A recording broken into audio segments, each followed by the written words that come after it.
Good morning, everybody, and welcome to the March 11th, 2024 workshop of the Orlando City Council. So today we are going to be joined by Vivian Bryant and the Orlando Housing Authority. Commissioners, as you know, housing continues to be a complex challenge around our country. Availability and affordability both weigh in there, and we're committed to ensuring that every resident has access to safe and affordable, high-quality housing. In addition to some of the issues of availability and affordability, we also have an aging housing stock, and we need to continue to make significant investments in preserving affordable housing that we have, in addition to creating new opportunities. So today's workshop focuses on that. We'll learn about the Choice Neighborhoods Planning Grant, which was awarded to the Orlando Housing Authority and Lift Orlando by HUD. That'll help create a neighborhood revitalization plan for the Lake Man Homes and Lorna Doone Apartments neighborhoods. And this morning we are joined by the Executive Director of the Housing Authority and some of her crew, Vivian Bryant, to provide us with an update on the status of their programs and efforts, and including their voucher programs, Veterans Affairs Supportive Housing Program, and homelessness initiatives. Vivian, welcome. Thank you, Mayor. Mayor, City Council, I think you need to pull that mic down. I need to pull, okay. Turn up the volume, Ed. Okay. That's good? Okay. Yep. I can hear me better. Good morning. I'm Vivian Bryant, President, CEO of the Orlando Housing Authority. Mayor Dyer, City Council, we're very pleased that you have asked us to come to make a presentation on all of the successes and challenges that we've had as a housing authority. Other persons that will join me to make part of the presentations will be Ayub Fleming, who will talk about our efforts in the Sanford Housing Authority, and Sandy Hostetter, who is the Asset Director for Lift Orlando. Gail Plowden is also a staff who is here, who has helped with preparing this presentation. Let me see if I can figure out how to move this forward. Okay, I think I did something wrong.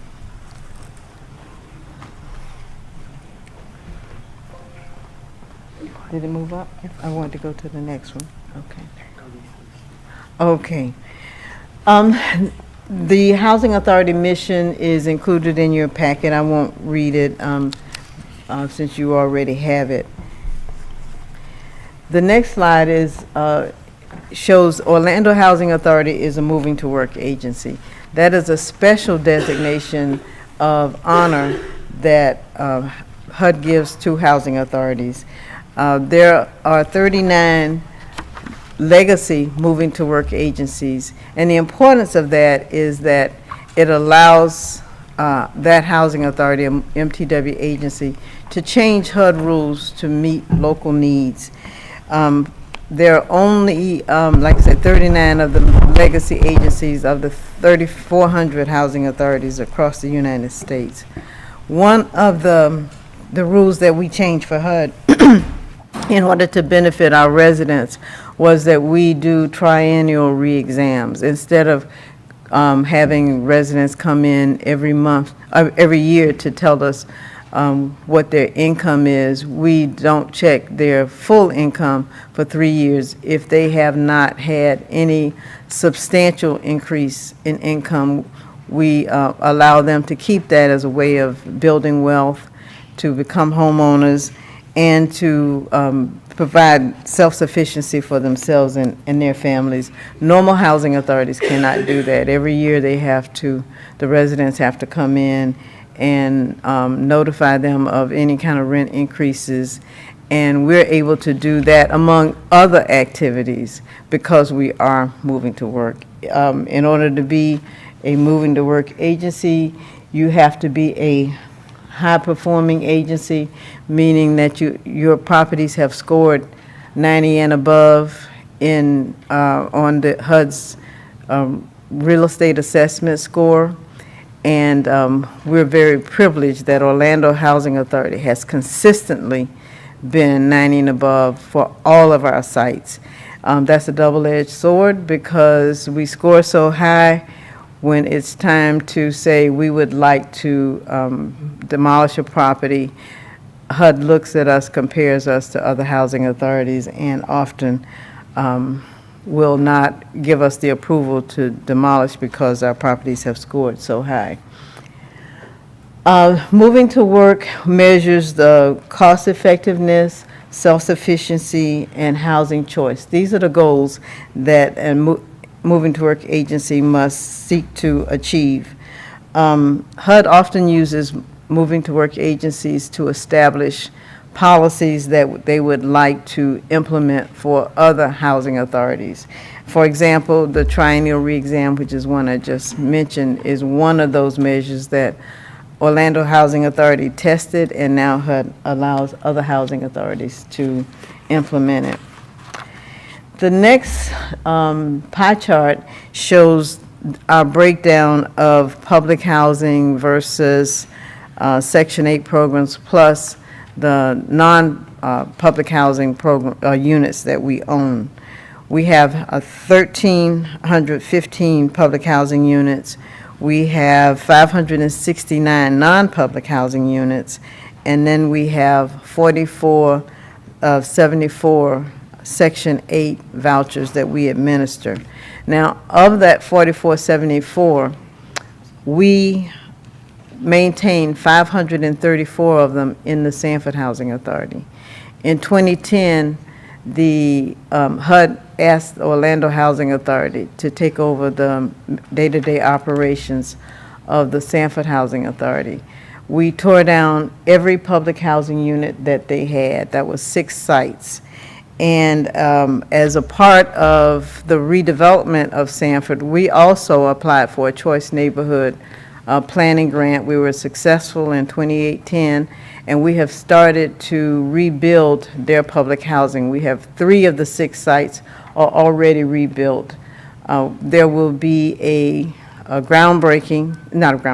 open house on the 3rd site, April 11th in Sanford, to celebrate the opening of their affordable housing property. The next slide is a breakdown of our waiting list. The Orlando Housing Authority can only serve households who are on the waiting list. We cannot have an emergency housing program where we just say, okay, someone is in need, let's just serve them.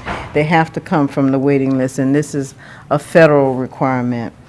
We have 10,455 households on the public housing waiting list and 14,643 on the Section 8 waiting list. The public housing and the Section 8 waiting lists are closed. As you can see, we have 10,455 on the public housing waiting list for 1,300 units. And then for the Section 8 program, we have the 14,643. More in the recent history, HUD has provided us with special purpose vouchers. And that means that the vouchers are given to us for a special reason. We cannot go to our regular waiting list to serve those households. And most of the special purpose vouchers are based on referrals from specific agencies. For example, we have 619 housing vouchers for veterans. The referrals for those vouchers have to come from the VA. We have 154 emergency housing vouchers, and the referrals have to come from Homeless Services Network. We also have a 35 units at a property that we own called West Oaks, and the referrals for that property come from Wayne Ditch. And then we have 100 single room occupancy vouchers that come, and the referrals have to come from Maxwell Terrace Apartments. The next slide is a breakdown of our initiatives for homelessness. And there again, you see the HUD VASH program, which is the Veterans Program. We have the 619, and we provide the status of those vouchers. If the vouchers are not 100% used, it's because we haven't gotten the referrals yet. Also, you'll see where we have a chronic homelessness program that we implemented with the City of Orlando and Homeless Services Network. That was a special Moving to Work initiative that we asked HUD to allow us to implement, and we did. A lesson learned from that was that the vouchers were turnover vouchers. As some households left the program, we issued them to the homeless services. We could never go to our waiting list. So HUD became concerned. Fair Housing became concerned because we never went to the waiting list as long as we utilized that approach. So we applied for the emergency housing vouchers, and that allowed us to serve the same number of households. We received 154, and we really fought for that. The original allocation that HUD provided for us was not in that number. We made the appeal that we also had to serve households in Sanford, so they gave us more vouchers so that we could serve both the Sanford and the Orlando Housing Authority and Orlando residents. One of the things that I didn't mention about Orlando Housing Authority running the Sanford Housing Authority is that Sanford has no staff. All of the staff are Orlando Housing Authority staff. And the good thing about running Sanford is it's a lot easier to develop the units there because we started with vacant land. In HUD's scoring of housing authorities, Orlando Housing Authority's properties scored in the 90s. When we took over Sanford, they scored 37, and that was out of 100. Now, Sanford Housing Authority has a high performer and is also a moving to work agency. We were able to assist them. The other breakdown shows what we've developed using the Section 8 programs in Sanford and Orlando and the initiatives that we have that serve homeless. We mentioned the single room occupancy again. We also administer vouchers for Baptist Terrace. We administer vouchers for Georgetown Square, which is a property we developed in Sanford. And there are, Georgetown Square has 90 units. 28 of them are project-based Section 8. And one of the things that we do with our project-based Section 8 is that we try to reach a lower income population in the developments that we create. Sometimes when we build tax credit housing, the households that are at 30% don't get a lot of, we don't have a lot of units for them. But we will put in the project-based Section 8 into those communities so that the households that live in the neighborhood are able to lease there. So we've done that with Monroe Landings, which was a Sanford Housing Authority development. It has 60 units in all. 28 of them are project-based.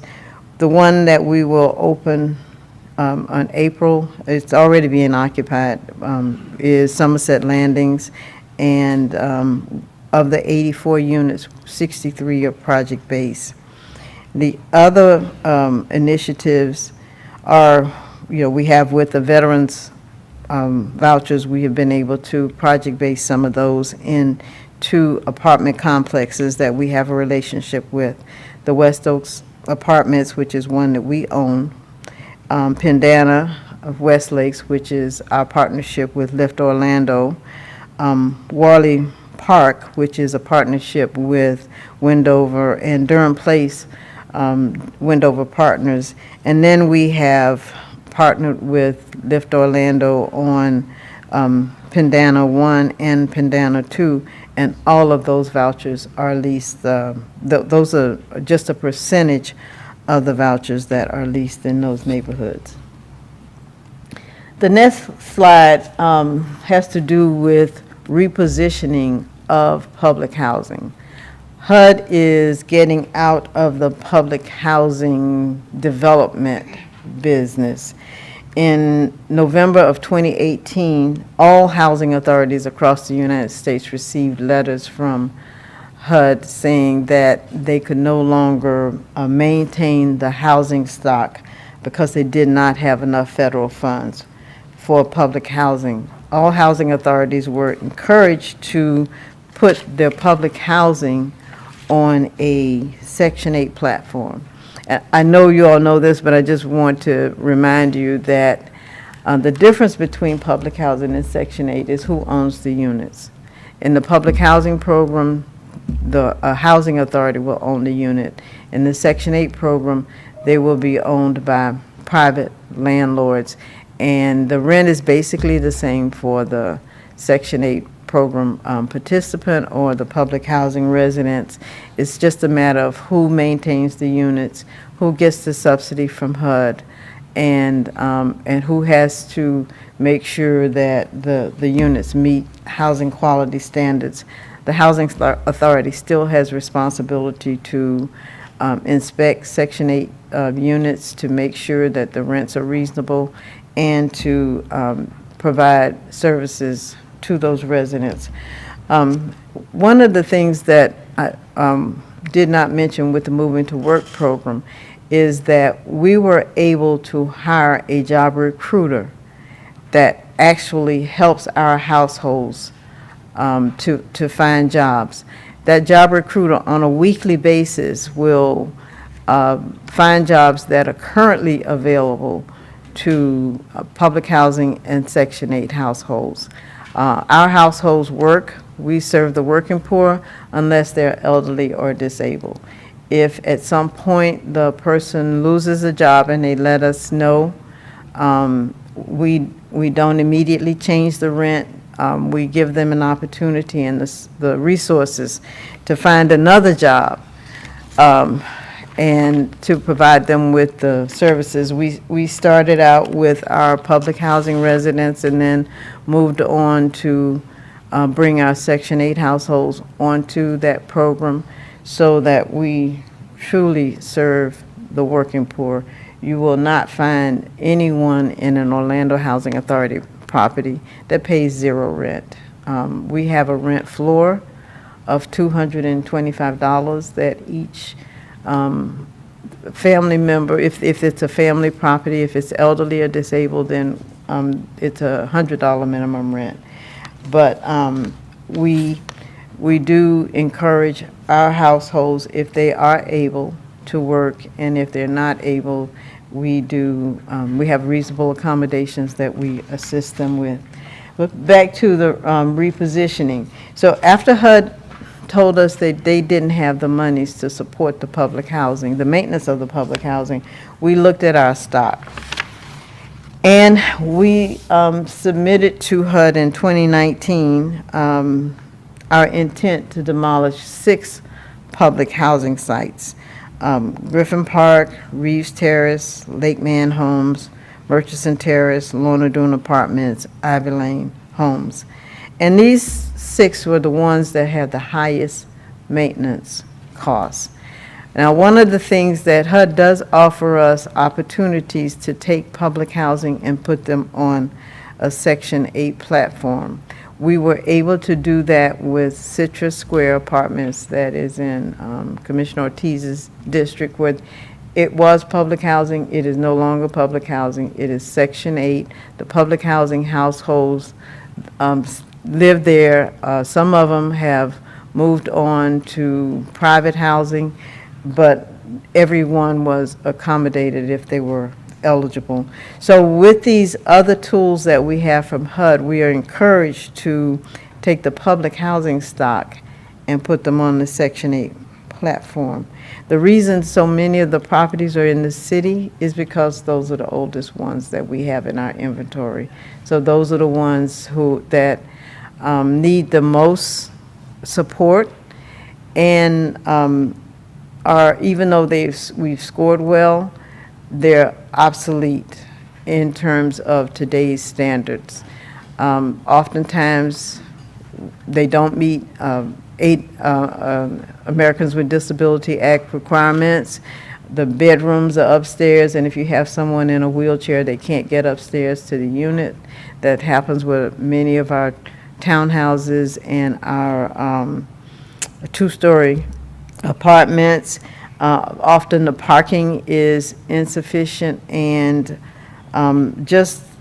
they're not what we would like to provide for our households. And we also looked at, other factors regarding the demolition. So in terms of how far we've gotten with the repositioning, we've only gotten approval to demolish one property, and that is Griffin Park. So this is, we did get approval to demolish Griffin Park. We relocated all of the residents that was still there, which was about 127. Many of the units had been taken out of occupancy because of mold and other issues. And HUD gave us Section 8 vouchers for those households to find units on the private sector.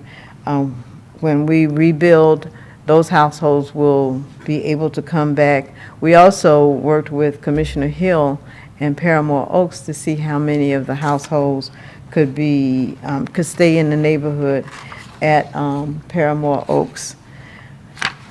To date, we have 22 residents that have leased up under the Section 8 and 16 that have decided that they want to stay in other public housing.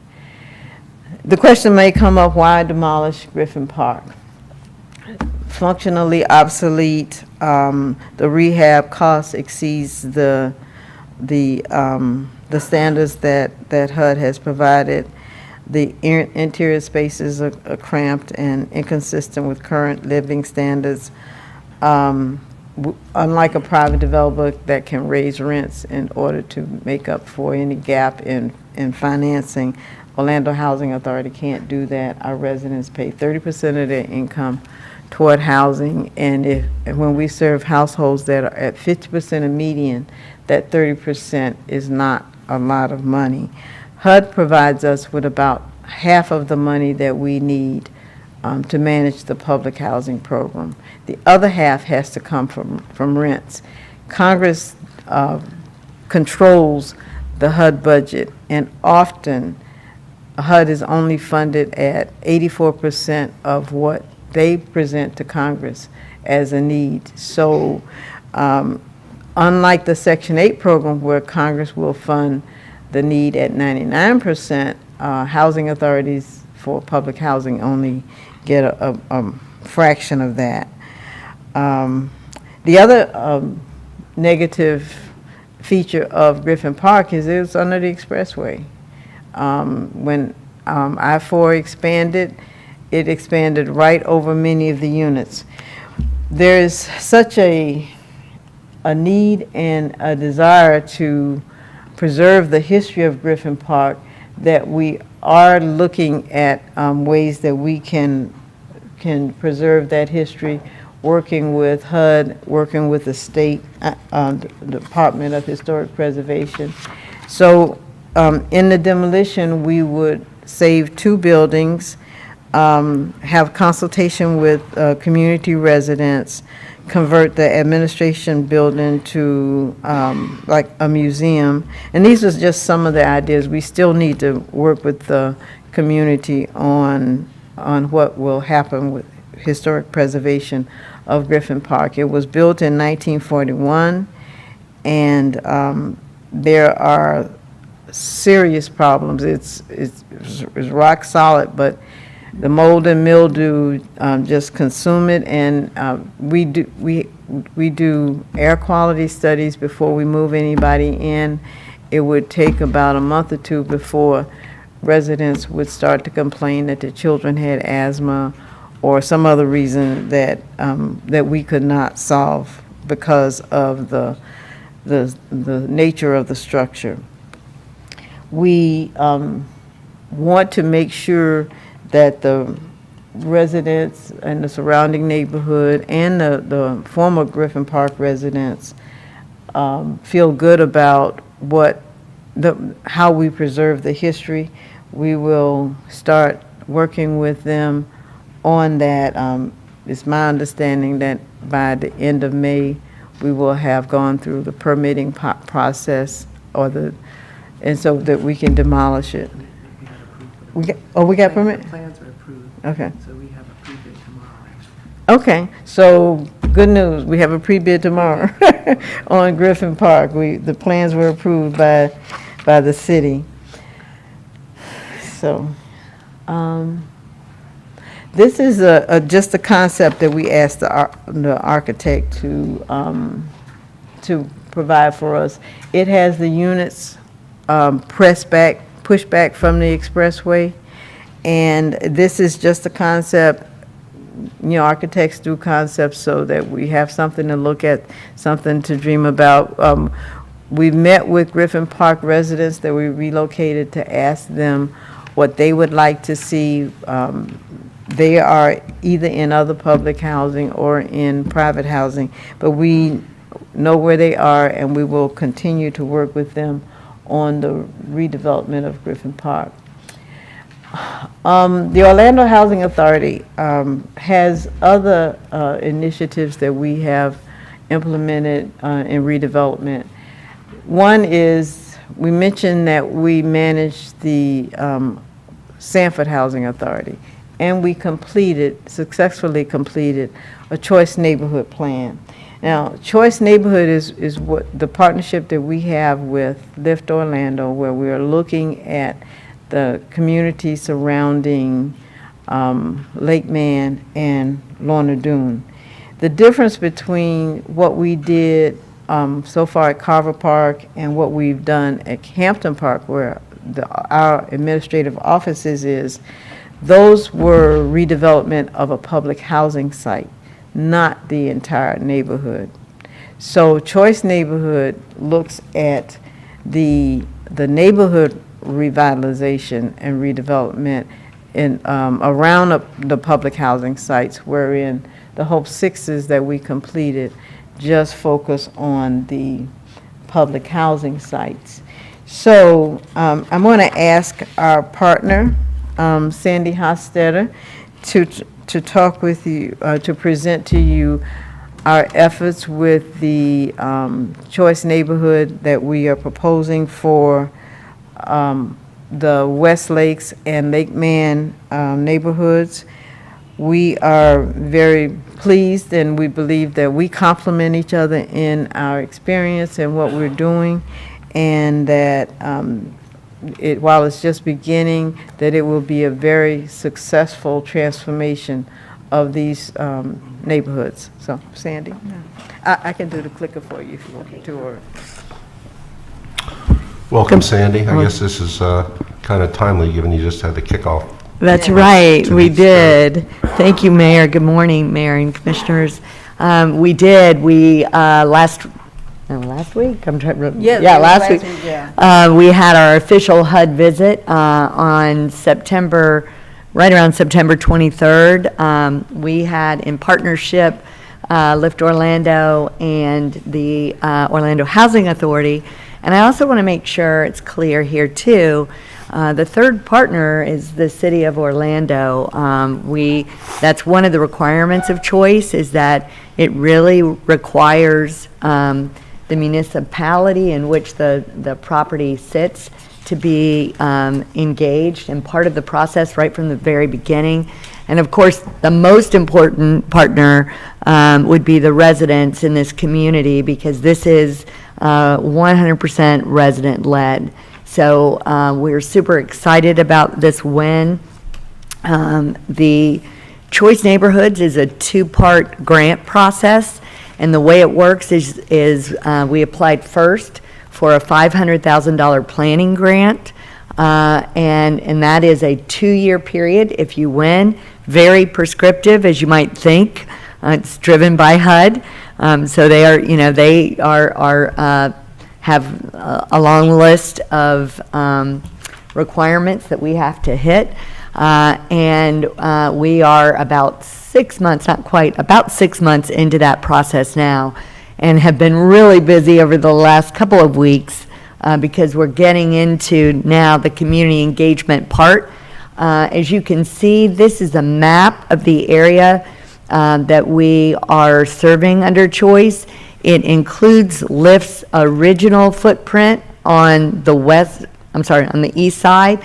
LIFT early last year made the strategic decision to push 1 mile west, as you can see, right up to Lake Man, and so that we would incorporate the community of Washington Shores. For those of you that may not know this, Washington Shores sort of split in half by John Young Parkway. I remember when I first got here many, many, many years ago, John Young Parkway was just a road. It wasn't so much of a geographic divider, but as we kept adding lanes and traffic, it has become a divider. So we are now serving both Westlakes and the Washington Shores community. Our proposal was to completely transform Lorna Doone Apartments, which, as I'm going to show you in just a minute, is over by Camping World Stadium, sits right on the park that the city just invested in so graciously. And the other site that is an elderly site, elderly and disabled. The Lake Man Homes site, which is about 207 units it's on here, is a family site. It sits right on the lake. The eastern boundary would be Goldwyn. And you can see here the total planning budget. I'm going to round because there's a lot of detail in here, but the total, I can do it. Is $1.8 million. $1.8 million, of which HUD funds $500,000. The city contributed $250,000, and then basically Orlando Housing Authority and Lift Orlando are contributing. It's right around, very close to almost $600,000 each. So, and both organizations are putting that in from our own resources. So it is a big investment in our community. Ms. Bryant touched on the fact that what's a little bit different now with Choice than Hope 6 is it is a community transformation. It's not just transformation of the public housing, and so it requires a lot of community engagement. And that worked out perfectly for us to collaborate because, as you know, LIFT is pretty well entrenched on the eastern side at Westlakes, and so we're hoping to expand our community engagement just a little bit west. And we put on here just so you could see the magnitude of the community involvement. I'm going to touch on just a couple of key points here. We issued a press release right after we won, immediately emailed the residents. The residents actually knew we were applying. They were the first to know that we had won when we were allowed to communicate that publicly. We've started doing monthly meetings with the resident president associations, and on February 26th, 27th, and 28th, we launched the Lorna Doone resident surveys. Commissioner Hill joined us for that kickoff, and I just want you to understand this survey in our application, which may have been part of the reason we won, we basically committed to an 80% response rate from those residents. If any of you have ever done a survey, that's really high. And we were really proud of the fact that we already are at 83%. So we really mean it when we talk about getting the resident surveys. And those surveys take 45 minutes. It's a very detailed listing of, what do you love about your community? What do you want to shine the light on? And what keeps you up at night? What do you want to change? So we're super excited about that. We just last week, Thursday and Friday, and Commissioner Burns joined us for that. We launched the Lake Man survey kickoff. That's a bigger population, a little bit more difficult because, as Vivian said, to her credit, that we are a moving to work housing authority, and I hope you saw that math on there. 39 out of 3,400, only 39 public housing authorities across the nation are moving to work. That's 1% of the population. But that means that most of those families work. Almost all of the families work. I think pretty much all of them work. And so, again, going to be a little bit harder to get to 80%, but we are determined to do that. We're working with UCF, which that's worked out great too. Dr. Amy Donnelly from UCF and her grad students are helping us with those surveys, and she's amazing. That's been an also great partnership, and those will kick off on the 26th and 27th. And again, 80% is the goal, so that's 160 out of 200 roughly. I'm just going to show you real quick here, because I'm pretty sure you all know the maps. This is Lake Man. Lake Man, that eastern boundary is Goldwyn, is still a retail kind of commercial fair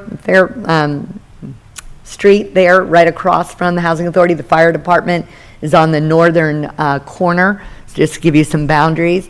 And it goes all the way to Lake Man. There's a park right across the street from the Housing Authority property that the, I think the, Gilbert McQueen Park, that the Housing Authority actually owns the land, but the city maintains it for us. Very beautiful.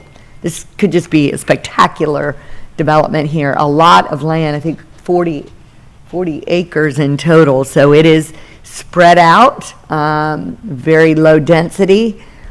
Okay, go to the next. Here is a concept. Now, I want to be careful with this concept because we got to start all over now with choice. But this was a concept that the residents worked on back in 2010 when we were trying to get funding through, I think, Hope 6 at that point. You can see here again, low density, more spread out. I will say this, there's more understanding now, just to put it in perspective. When we opened Pendana at Westlake's 200 units, we had 8,000 applicants, and that was about 8 years ago. We think that demand has just increased. So we may see a little bit more density this time, but it'll be the residents' call on what they want to see from their community. Lorna Doone again, right across, oh, that's perfect, like vision. This is, when you look at Lorna Doone, when you're in Lorna Doone, when Commissioner Hill joined us to make the presentation, the view is spectacular. It's right across from the park that you all just invested in heavily. A great location, but the units are just outdated. And they're next to impossible to change, the concrete block. And many of the residents here are disabled or as they age in place need a different unit, and it's next to impossible to convert these units. Also a parking problem for the very same reason. So this is 100% elderly and disabled. And then lastly, just wanted to share with you 2-year process. We are right now in phase 1, which is assessment. We're launching these surveys with the residents first, and then we will launch also a community-wide survey, hoping to capture somewhere in the range of 25% in that survey, and that's for the entire footprint. Also doing assessments of all the parcels of land, and so that we really get a good understanding of the condition of the real estate, parcels that may be eligible for redevelopment. Part of this requirement with choice is to break up the housing and have mixed income in some multiple locations. So we'll be looking for those kind of properties. Phase 2 starts in really August, September. We're going to do a visioning process that's really exciting. We'll have architects and planners and all the community invited to come up with what it is that they want to see in their community. Phase 3 then will be taking their visioning and coming up with how do we accomplish what they asked for. We will submit a draft plan in March for HUD approval, and then we'll bring it back again, tweak it a little bit more, come up with the finalization of our plan, and then we will complete the final plan in September of 2025.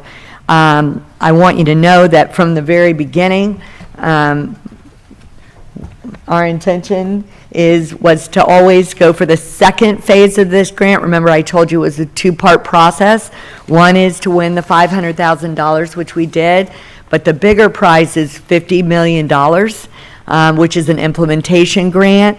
And both of us from the very beginning knew that once we started this, we were going to go all the way. So, and I'm hoping that includes all three of us, the city and the Orlando Housing Authority and LIFT. So thank you for joining arms with us. Thank you. I just want to go back and discuss some of the problems that we have. And Commissioner Burns attended the resident meetings that we had at Lake Man last week. Many of the concerns were around the buildings and the accommodations. Because it is concrete, there's a lot of mold, there's a lot of mildew. We've taken units offline because we can't solve it.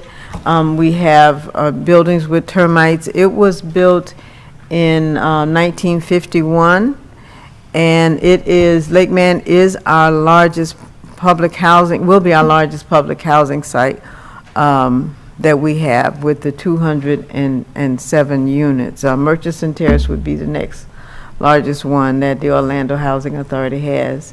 But there are a number of problems. The residents complain about the condition of the units, even though we maintain them very well and they look very well. We take a lot of pride in what we do and what we provide for them. And they were very thankful with our efforts.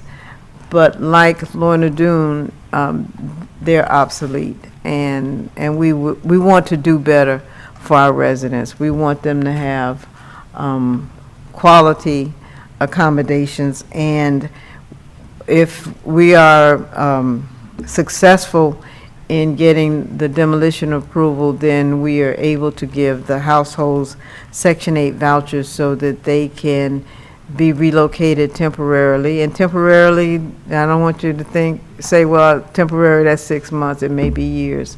But we have committed to the residents that if we are approved for demolition, that we will bring them back. So that is the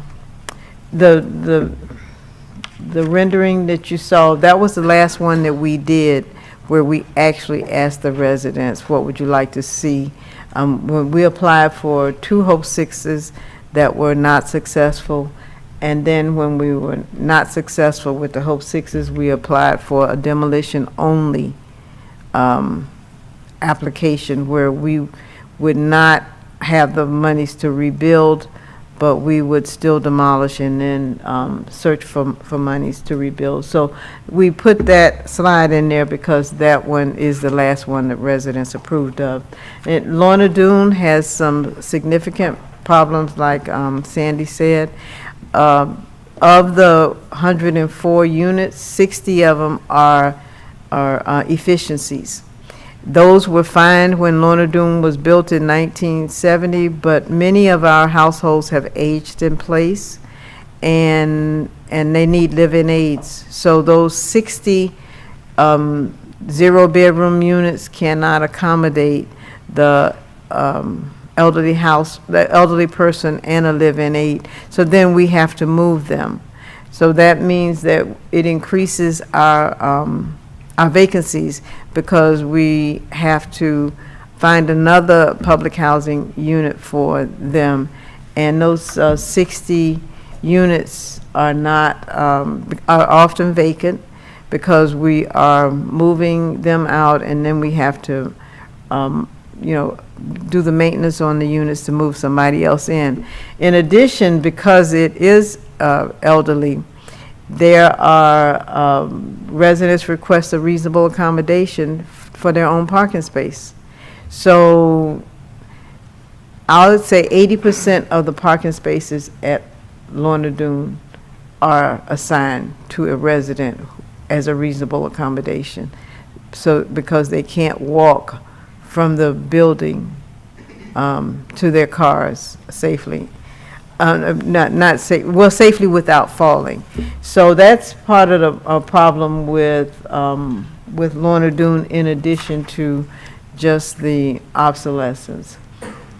So we'll go to the next slide, which is the OHA future. What we would like to do is site improvements. We have prepared a handout for you that we will send to you that shows all of the improvements that we are making with our public housing stock. So if you, the first one is the Carver Park, the former Carver Court. And if you look at these are side-by-side views. One is Carver Park. The other one is, the landings at Carver Park, which is a 56-unit complex. 30 of the units are public housing, 26 are tax credit, and we still have the homeownership phase to complete on both sides of Carver Park. The blue units are the villas at Carver Park, which is a 64-unit public housing complex. Each unit in the villas is also a tax credit unit. So the concern with that is that because it is a tax credit unit, the Housing Authority can only provide the subsidy that we get from HUD, that below 84% subsidy we get from HUD. That can be our only contribution to Carver Park. HUD will not allow us to, if we need to do more at the site, we're not able to do that. Fortunately, the villas at Carver Park are coming to the end of their compliance period for tax credits, so we planning to, or we have already notified the investors that we want to buy them out and have that as our own, which will allow us more options in terms of raising capital to maintain it.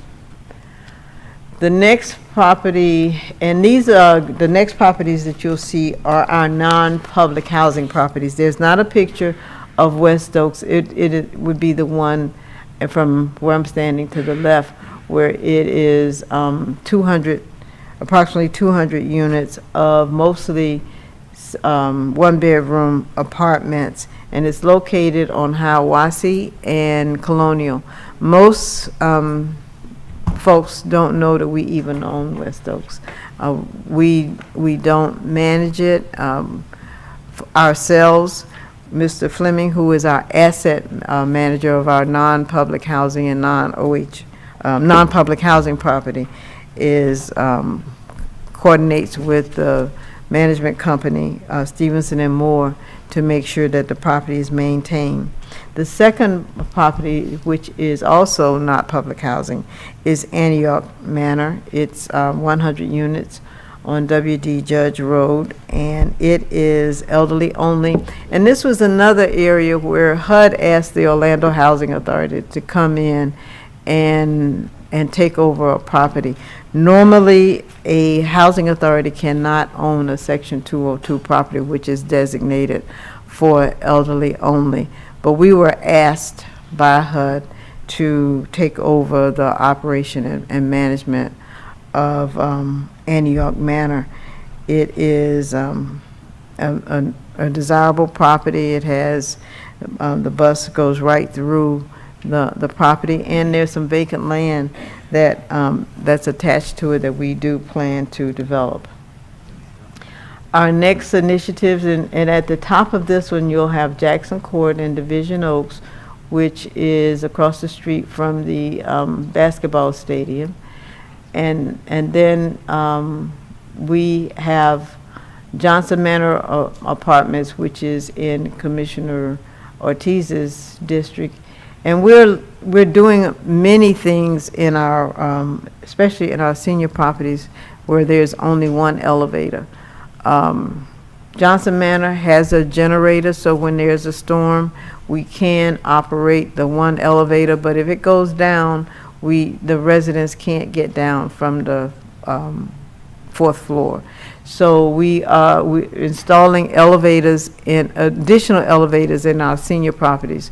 In Hampton Park, it's in design. We've installed generators in the properties so that when there is a storm, we are able to still have the residents in the building. They don't always have to go stay with family members.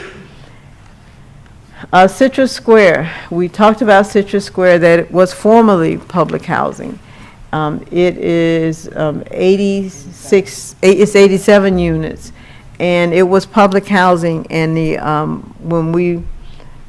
was one of the initiatives that we converted from public housing to Section 8.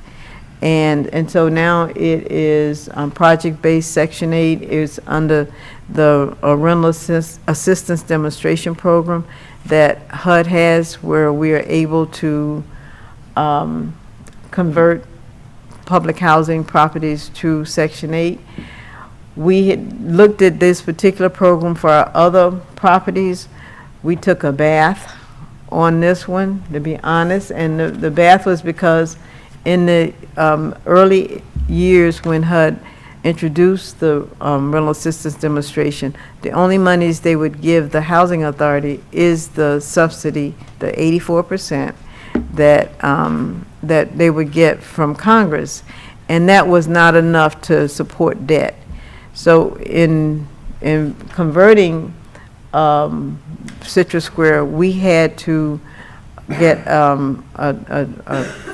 4% tax credit loan in order to do it, and we weren't able to have it penciled out.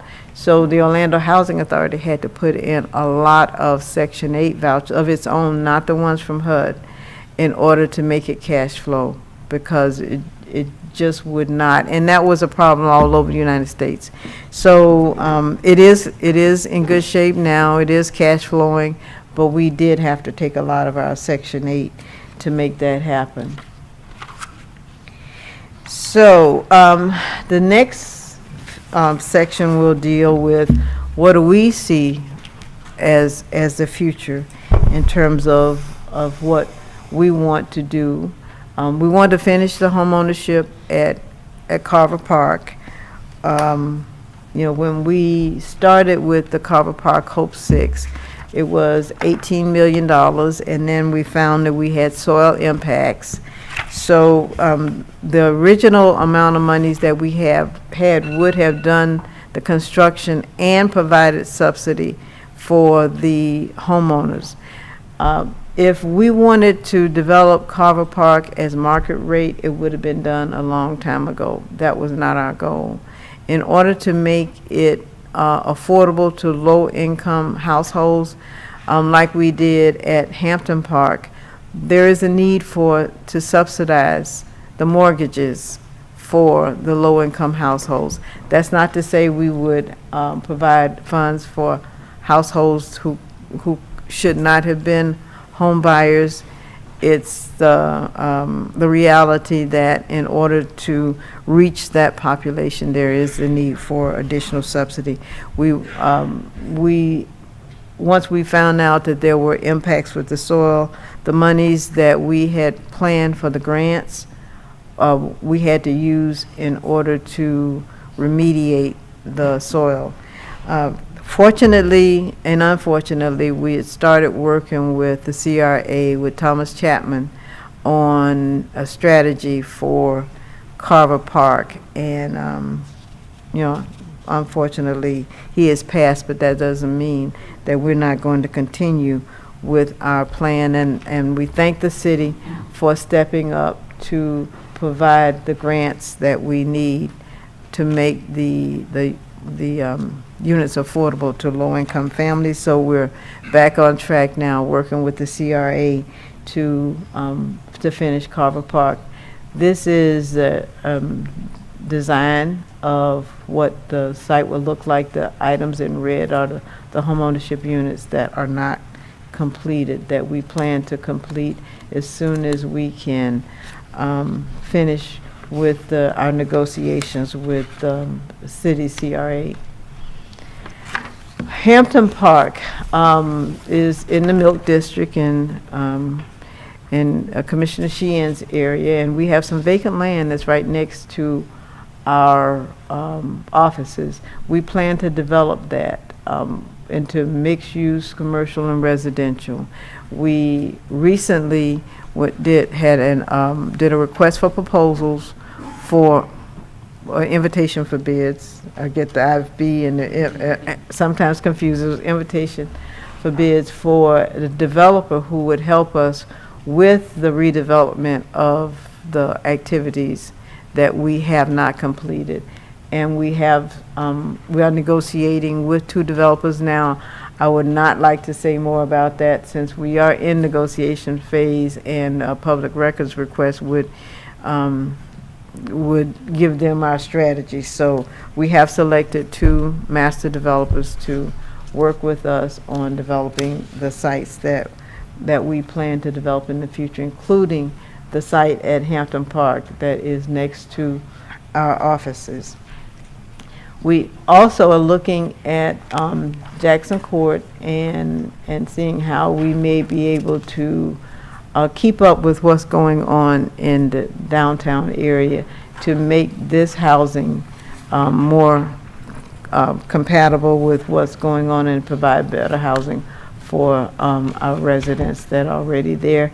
Jackson Court is 75 units, 58 of them are for elderly households, and there are 17 that are for non-elderly households.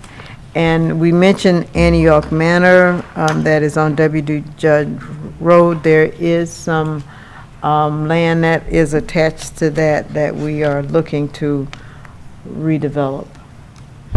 Okay, now we get to what do we want from the city?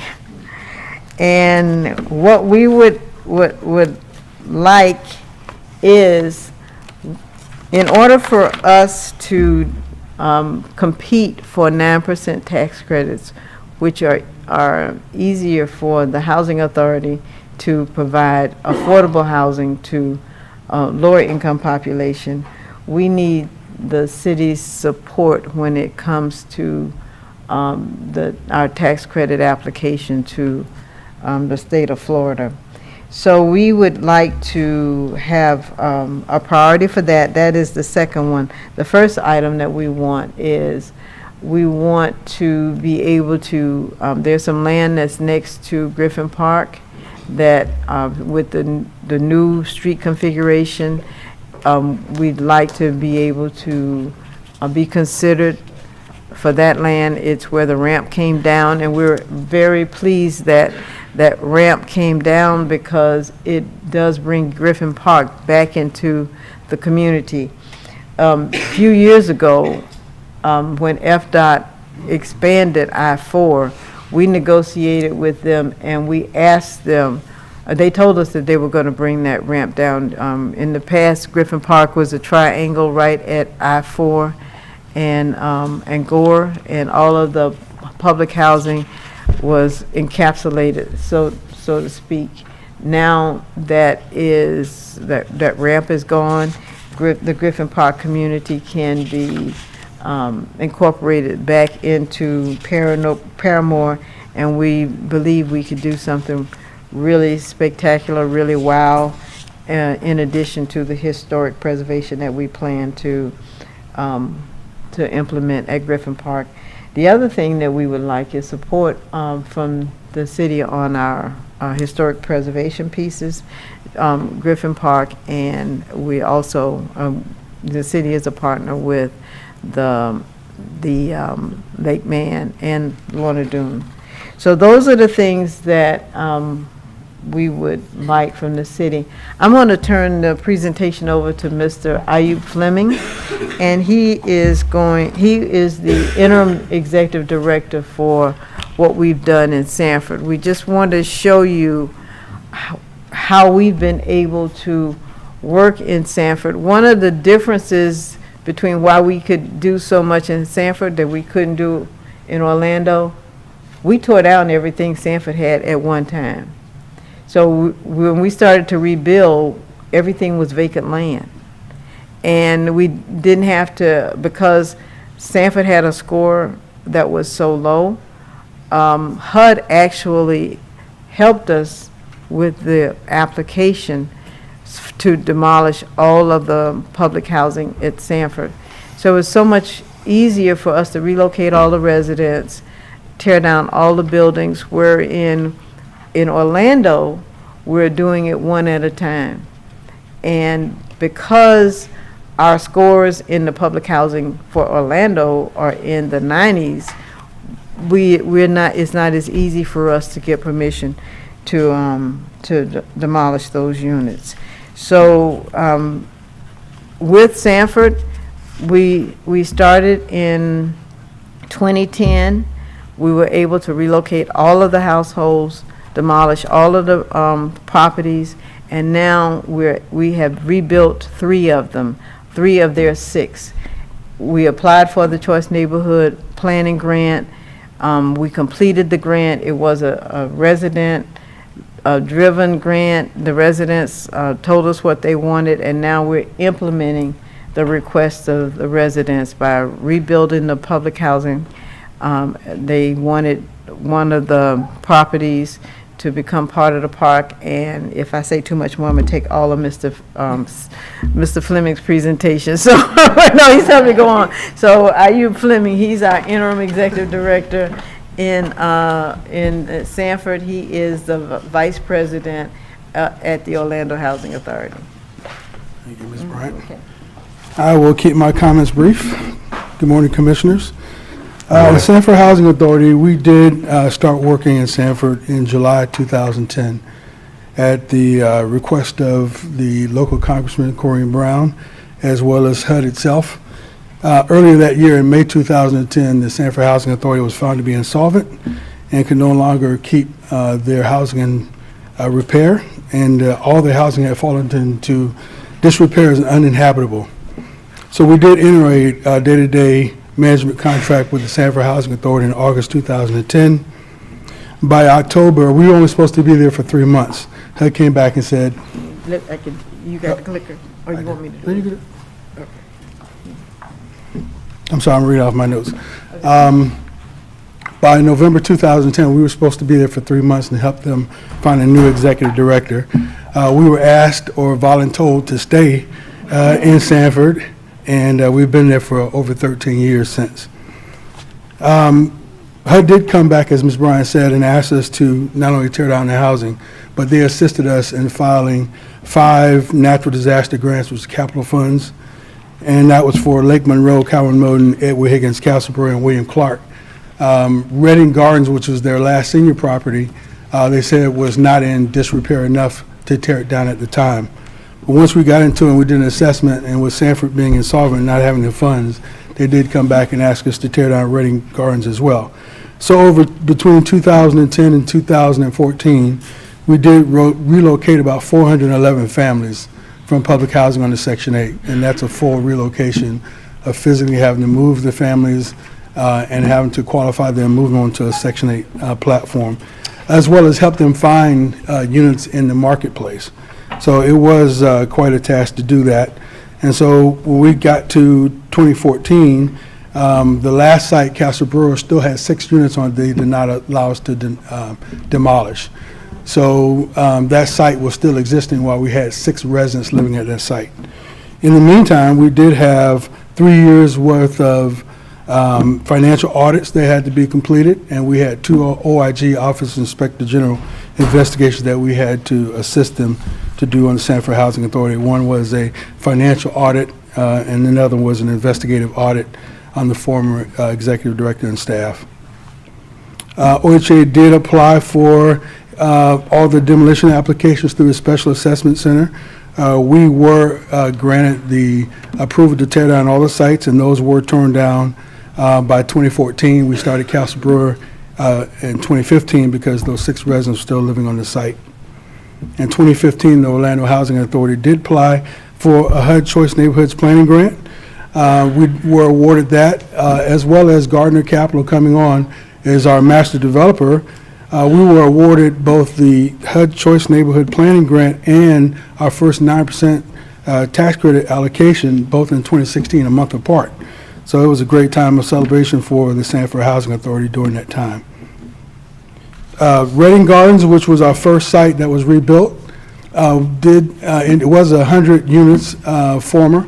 It was rebuilt as 90 units, and we still have the entitlements for 10 units across the street that we've done the initial site plans on. The city has approved for 10 additional units. That project was completed in January 2021. We did have to work that project during COVID shutdown, but we were able to complete it. Again, it was 60 units. We had 20 units, which were project-based vouchers that the Orlando Housing Authority did put into the deal.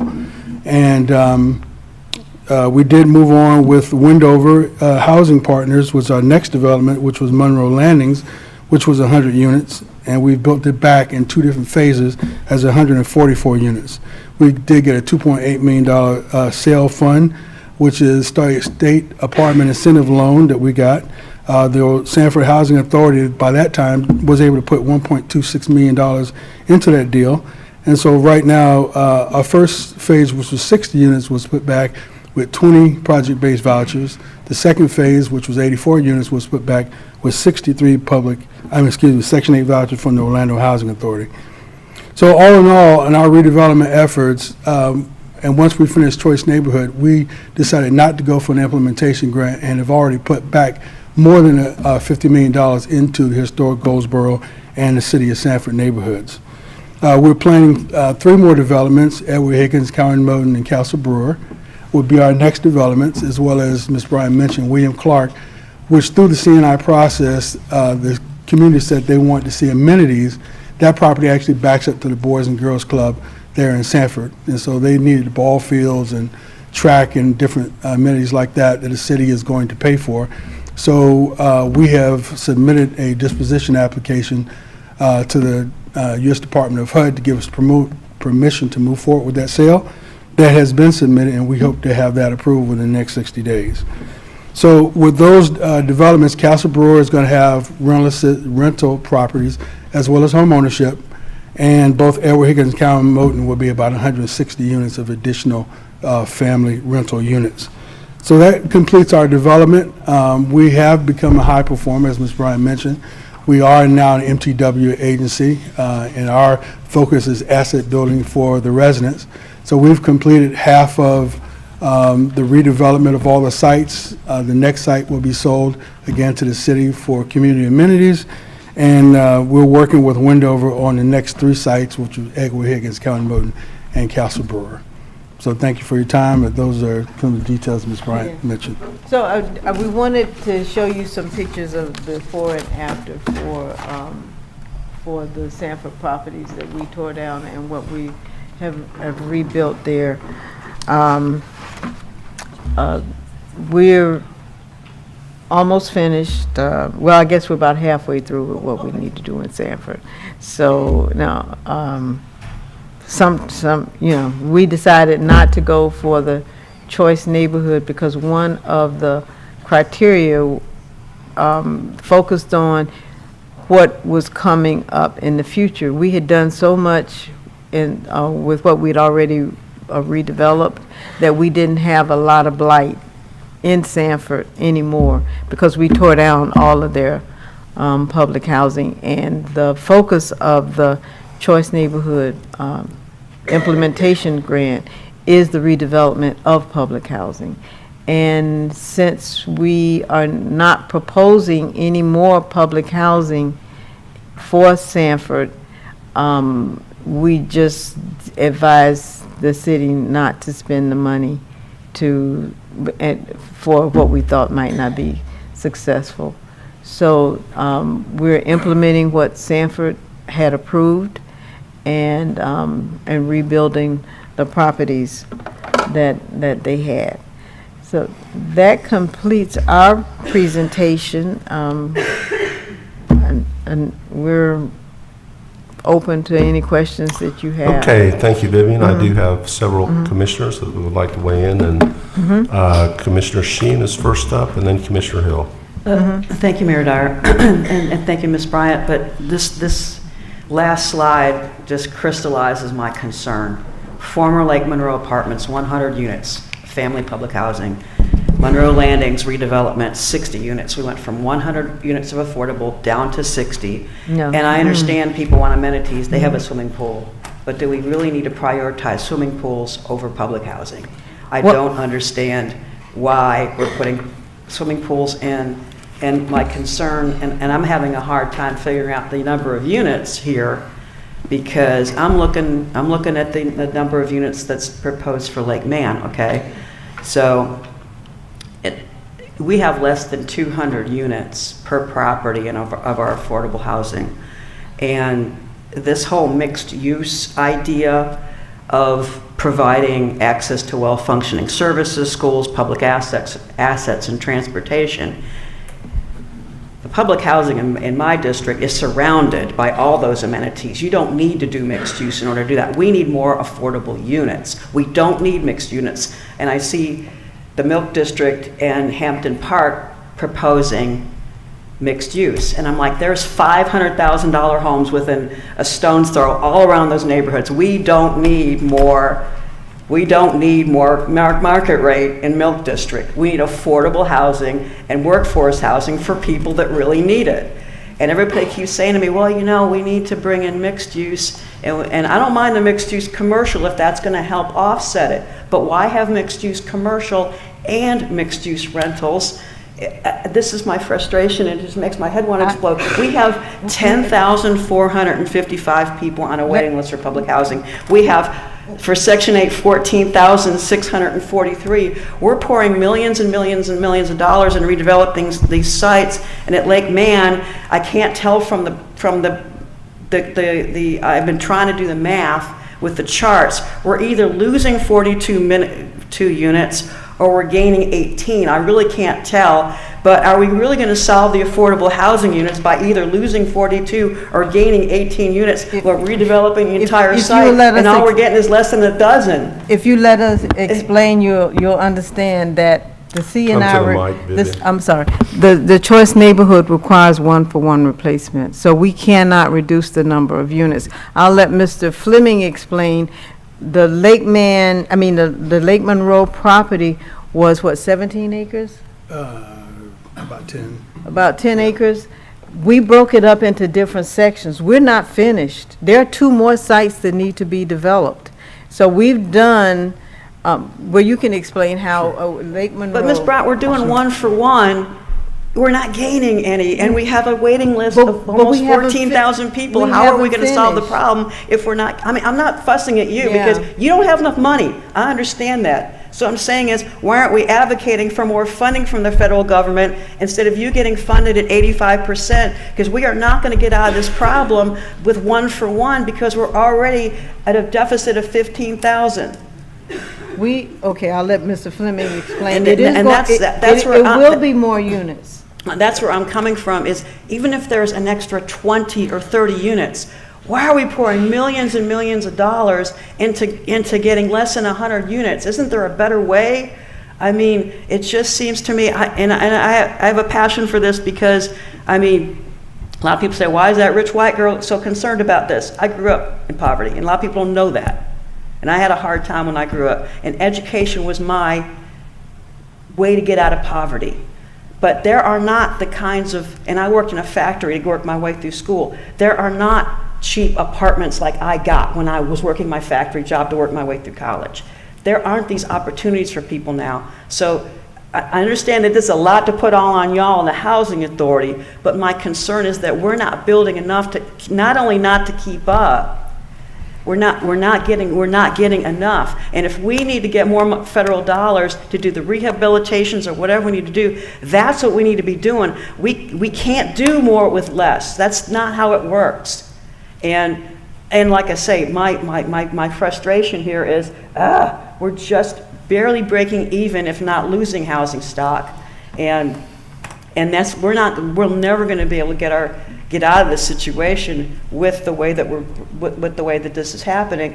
And like I say, in Milk District, bring me affordable, please, please, please. Even people are supporting Reese Terrace that live around it.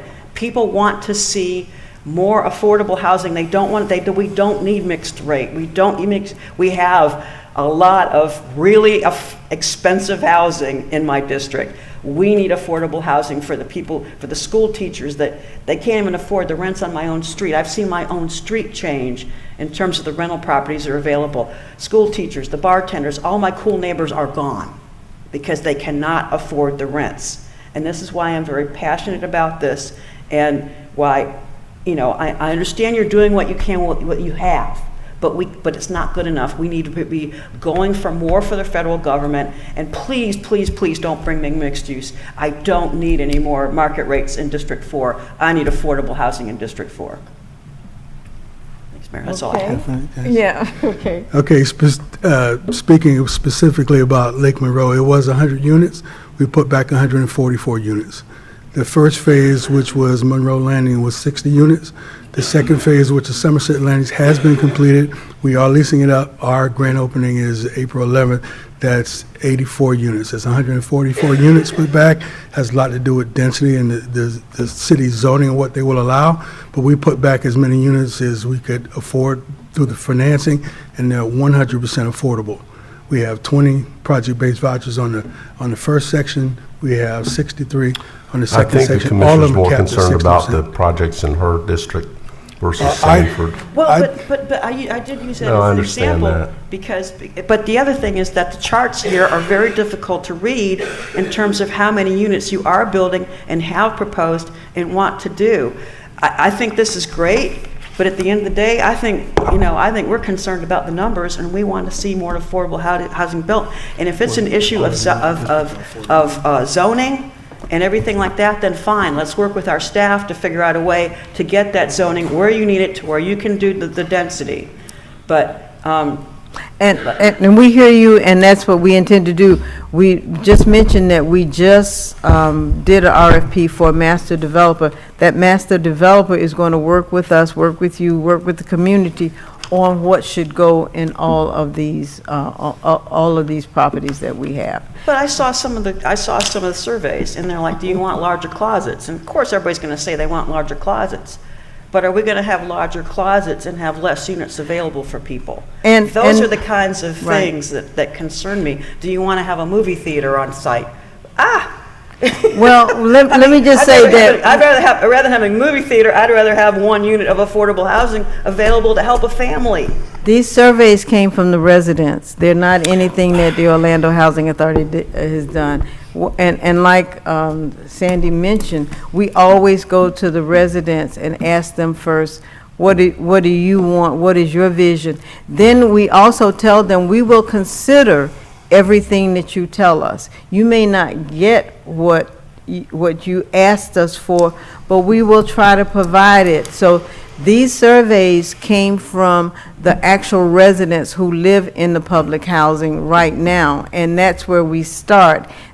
As we move along in the process with the concepts, anything that we do, the city will have to approve. That's the other part of the Choice Neighborhood planning grant, is that once the plan is developed, the city has to say, yes, this is what we want to do. Otherwise, HUD does not accept it. So it has to be compliant with what your zoning is. It has to be compliant with what your land use plans are. You have to say, yes, this is what we want. We start out with asking the residents what they want. And as we move forward, we try to give them what they want. And we also have to comply with putting the units back, looking at the zonings. We may have to come back to the city to increase the zoning in order to provide more affordable units. Let me just say, our strategy by putting in the project-based Section 8 ensures that we have more affordable units on the sites, because many times with tax credits, when the landlords increase the rents, our households cannot afford it when they're in a tax credit property. The project-based Section 8 means that the housing authority pays that rent increase that the households cannot afford and will eventually move. That's why we put the project-based Section 8 in. And I know we're concerned about Orlando, but just go back to Sanford. We got 534 vouchers from Sanford because HUD took away their Section 8 program. We're putting those vouchers back into Sanford in their developments so that the households that we worked with that told us what they wanted and aren't standing outside looking at other people move into a property because they can't afford it. So that's been our strategy, to make sure that when we work with the community, we don't displace the folks who were there. The ones who got the vouchers can come back and they can use their voucher. In addition to those vouchers, we put in more to project-based so we can reach that lower income population and provide more affordable housing so that they don't get have to move because the low-income housing tax credit landlord raised the rent. Yeah, but- So as a strategy, it works. That's what we plan to do. We're not there in Orlando yet. We just got the developers. This is the land that we plan to develop. We hear you. We will make sure that we take what you're saying to heart and that we provide the affordable housing. Well, but we need 11,000. That's my point. We're 11,000. So you're not saying that to me, right, for us to do 11,000, right? You're saying in the community. No, we're saying that Okay. that's the need, though. Right, I understand what you're saying. I understand that you're serving the folks that you currently serve. I'm not fussing about that. I'm not fussing at you, Ms. Bryant, because, we work closely, and I love what y'all do for the existing residents. My concern is that we need to grow, and you can't do that if you're going out of the gate with 85% of the funding that you need. Okay, you're already in a deficit. We can't grow. We can't do the renovations that we need to do. We need to get more support from the federal government. And I know under the previous administration there was a really big push to do all of these in mixed use communities. We don't need that. And like I say, that's not the answer. We need to have more affordable housing, not provide more wealthy people with places to live. There's plenty of market rate going on. So that's my concern. And I know you can't do it by yourself. Maybe we need to do some more lobbying. Maybe we need to do some more explaining to the federal government that how much of I did not know that we had 10,455 people on your waiting list for affordable housing. That is alarming. Those are the kinds of things. This is great to explain why you're doing what you're doing with what you have, but you need more. Period. We agree. Okay, let's move on to Commissioner Hill, and I want to thank Commissioner Hill for agreeing to serve on our Affordable Housing Advisory Committee, and thank Commissioner Gray for having served there the last 3 years and chaired the last year, I think. So thank you both for that service. Thank you, Mayor. Oh, it's a lot to chop. And thank you, Mrs. Bryan and your team for coming in to give us this much-needed update. And Sandy, thank you for your support and all you do. I know you served on the Orlando Housing Commission for 8 years, and now you've worked with Live for Orlando. And something often that Mayor Dyer states, and I try to follow, is spirit of collaboration. So hopefully with this choice neighborhood, we'll get to our expected outcome. But there's some concerns that I have prior to, not really with the choice opportunity that we have, looking forward towards that, but community is strong, as you stated, Sandy. all voices, not just the voices that's in the complexes that Orlando Housing Authority have. But there's homeowners that sit outside of those footprints that I represent. And what happens there happens with everyone that, so hopefully I can continue to join these dialogues. Ms. Bryan, I know there's been some discrepancy about, me and Commissioner Burns, we work together as a unit on the whole west side and along this dais. So I do want to be included in Lake Man meetings. There's that portion near Gilbert McQueen, that's District 5. District 5 sits in Lake Man and District 6. So, and all around that Lake Man estates, those homeowners. So I know they were concerned that I wasn't able to join the meeting, but Sandy assured me that we'll just do a posting if there's a discrepancy where me and Commissioner Burns are sitting in the same room. Let's post that 5 days because our voices in unison matter, not apart. Wouldn't you agree, Commissioner? And he need me to be there, his big sister to be there for him. With that being said, I don't know if y'all have heard about the rumblings in Sanford, because they report a different matter than what was presented here today. I kind of know enough to be dangerous and follow politics everywhere, especially here in Central Florida. And part of my concern is the fact that I've gotten a multitude of calls from Sanford and all over when people, they say, call Commissioner Hill. I don't represent none of Seminole County. But they're stating that they don't want the recreation component. They're saying, similar to what Commissioner Sheehan is saying, 9 acres of amenities, they said they want affordable housing. And that's where I see the need. I would want my community voices to be heard, so much so they're taking up a petition. Y'all saw that? We taking up have had phone calls, and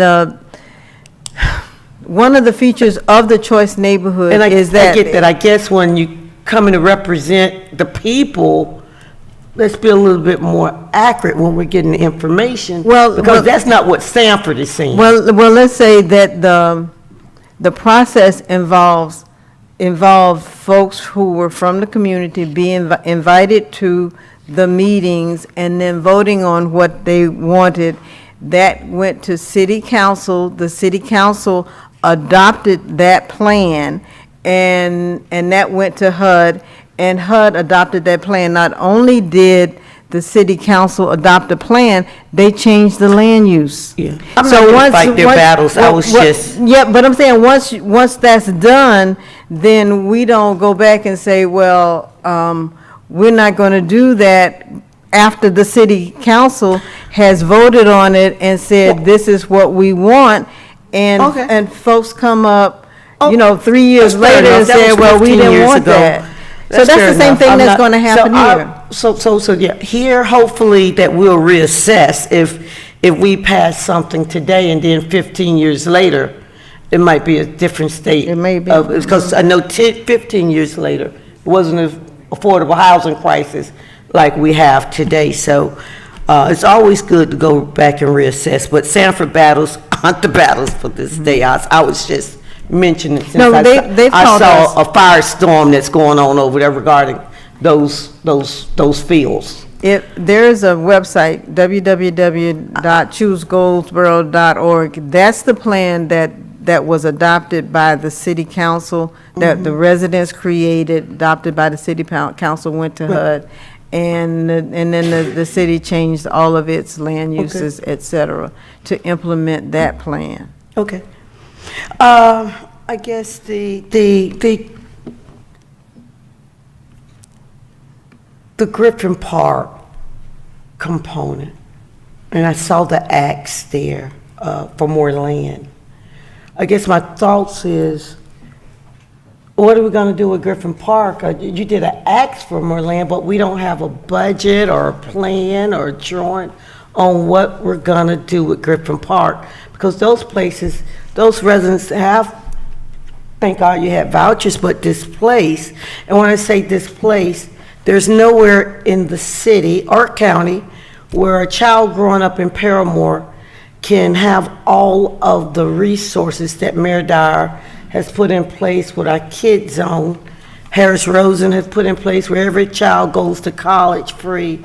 With all the different services and resources we have there is a huge concern for me, because now there's a disconnect for those very low-income families that have all these components put in place to be able to come back. So as we're talking about the future, nothing can be greater than the future of putting people back in Griffin Park, and after 30 years, completing Carver Park.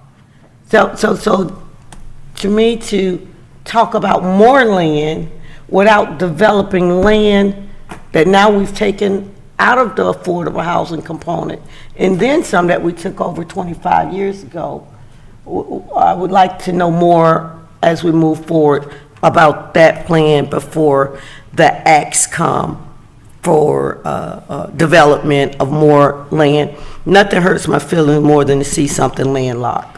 Well, let me, and we share that with you also. With Griffin Park, you know, we have met with the residents. We've done the first phase of meeting with them to see what they would like the new Griffin Park to look like. And that's always our first step, to go to the residents and get their input. But we will continue that with working with the city and the other agencies. What we would like to do is to make sure that what we do is consistent with what's going on with the Griffin Park and across the street from Griffin Park. One of the things that we tried to do that was not successful was to have the Griffin Park households who had vouchers relocate to Paramore Oaks so that they could stay in that neighborhood. That was not successful because of HUD's timing. We know in a tax credit property, the developer has to lease up, and they have to lease up right away. They couldn't hold the units, and we didn't have the vouchers. So that was part of, we didn't have the vouchers yet. Since then, HUD took about a year to give us the vouchers. When we moved the households from Griffin Park, we moved them into other public housing, unlike what we've done with some of our other properties where we have moved them, you know, with the Section 8 voucher. We have a landlord outreach section at the Orlando Housing Authority where we search for units for the residents to be able to relocate to. Now, that's between the landlord and the resident, and we can't control whether they come to some agreement on whether they want to be in a partnership. But we do facilitate the tenant being able to find a unit where they. So I guess that goes right back to my question in a sense, because we all know, I know now it takes at least 5 to 6 years before you cut a ribbon. Mm-hmm. Right? That can, well, if we can get the preference on those tax credits, it'll speed up the process. Where would it be? I'm talking about Paramore, I'm talking about Griffin Park right now. Now, I'm talking about Griffin Park too. Okay, so that's contingent on you, that will be your first project? Is that what I'm hearing? That's why I asked you a question. That is that, yes, that is our. Will that be your first property? Yes, it to will. develop? That's the one that we have permission to demolish. It would be the first one we bring back unless something happens that's unforeseen. What's the unless? That- Because y'all have a lot of. Unless it's, you know, if I say yes, it'll be the first project, and then we have another COVID, or HUD says, we're gonna take it back, I'm But talking about what we can control. When we get preferences for a project, it's not that you just get an umbrella preference. Right, it would be, and we'll go through the process. Just a question.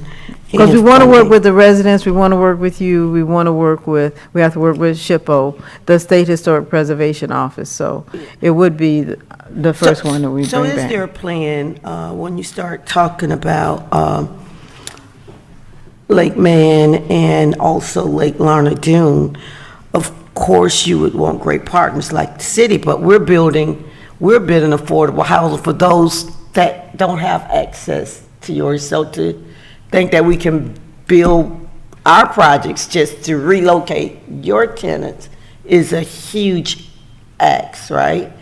How we thought, where would these seniors be relocated? Are you gonna phase these projects? Or how's that gonna happen? Well, in the HUD world, comparable replacement housing for public housing is other public housing. So that would be the first phase. And we would, once we get the approval, we would start to hold public housing units to relocate those households into. And that's the normal world. Griffin Park was a little bit different because we had to move Griffin Park residents prior to getting the approval to demolish. The normal process, you get approval to demolish, everybody who's on the rent roll on that day is eligible for the relocation benefits, which includes us paying for their moving expenses, finding them a comparable replacement unit in public housing. If we can apply for Section 8. If HUD gives it to us, then we can give it to the residents. But comparable replacement housing for a public housing property is other public housing. So once we know that we approved for demolition, we start to hold units for that population. In our relocation process, we have our staff meet with the residents, help them with an assessment. We have a moving company that comes in and packs their things, moves them to their next home, and then unpacks them. That is our protocol for all relocation. And that, if they move within a 50-mile radius, we pay for the move. If they decide to go to California or someplace, then we will help them pack up, but we won't move them. Okay, my last component, God bless the dead. Of course, Thomas was a good friend of this council and to the community. But we've been working on this 5 years before Thomas died. Can you tell me where we're at, and are we going to get close to those single-family homes? Our 'Cause initial. that had nothing to do with Thomas' death. No, our initial discussions with Mr. Chapman was that the CRA was going to develop the units. We negotiated for about a year, maybe a year and a half, on the CRA developing the units at Carver Park.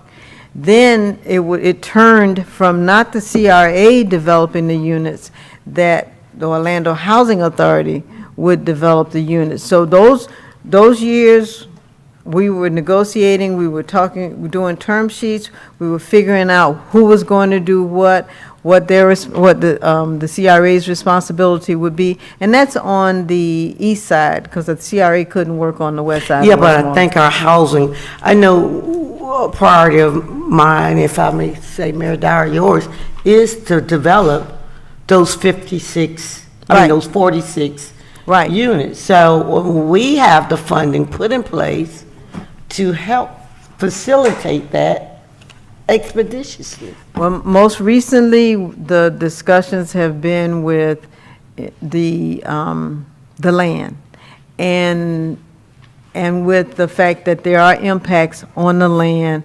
and the homeownership piece. And while you want that, we have had some resistance to make that homeownership units from other parts of the city. So we're at the point now of, if we're going to do the soil impacts and dig up everything, then there should be some responsibility to remediate it, because we've already done that. The site has already been approved by EPA and everyone for us to build a homeownership units. But the resistance that we're getting is moving forward with the homeownership, and I know, Commissioner Hill, that's what you want, but our negotiations with the city have been stalled because of, we want to do more. They want to do more on that site, and we're saying, okay, it's clean, it's. I just want to see people living in a We do quality, safe too. neighborhood. We do too. That's all. We do my- too. my That's what major we want. focus is.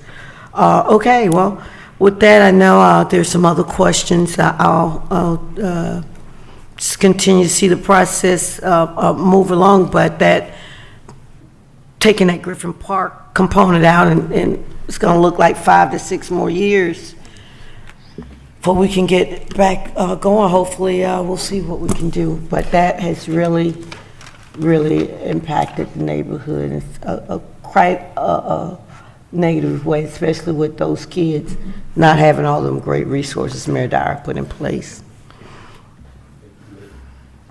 Commissioner, just for a point of reference, the Carver Park Hope 6 award, we had applied for that, I think, one time before that and were not successful. But my second day in office, then HUD Secretary Mel Martinez called me and said, Mayor, congratulations, your Hope 6 grant is going to be awarded. And I said, yeah, what's Hope 6 at that point? So It's been a long time. It was the I know you second wanna day complete that I that. was mayor that we Yeah. got Hope 6 grant. So, and I do remember that, Mayor, and thank you for the support on helping us to get the rental part done. After we got the rental piece, the homeownership market. Well, so we have 3 years and Yeah, 10 we gotta months get it left done. to finish the job on Okay, that. okay, we got it. So we want to get that done. Yeah, we. Commissioner Burns? All right, thank you, Mayor. Thank you, Ms. Bryan, for your time and your presentation, as well as all that you and your team do to bring in decent housing to our communities. I had a couple of questions. On slide 10, where you have your tenant-based assistance, where you have award list searching and unused.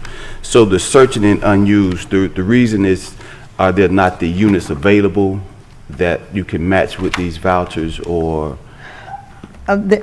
All of these are based on referrals.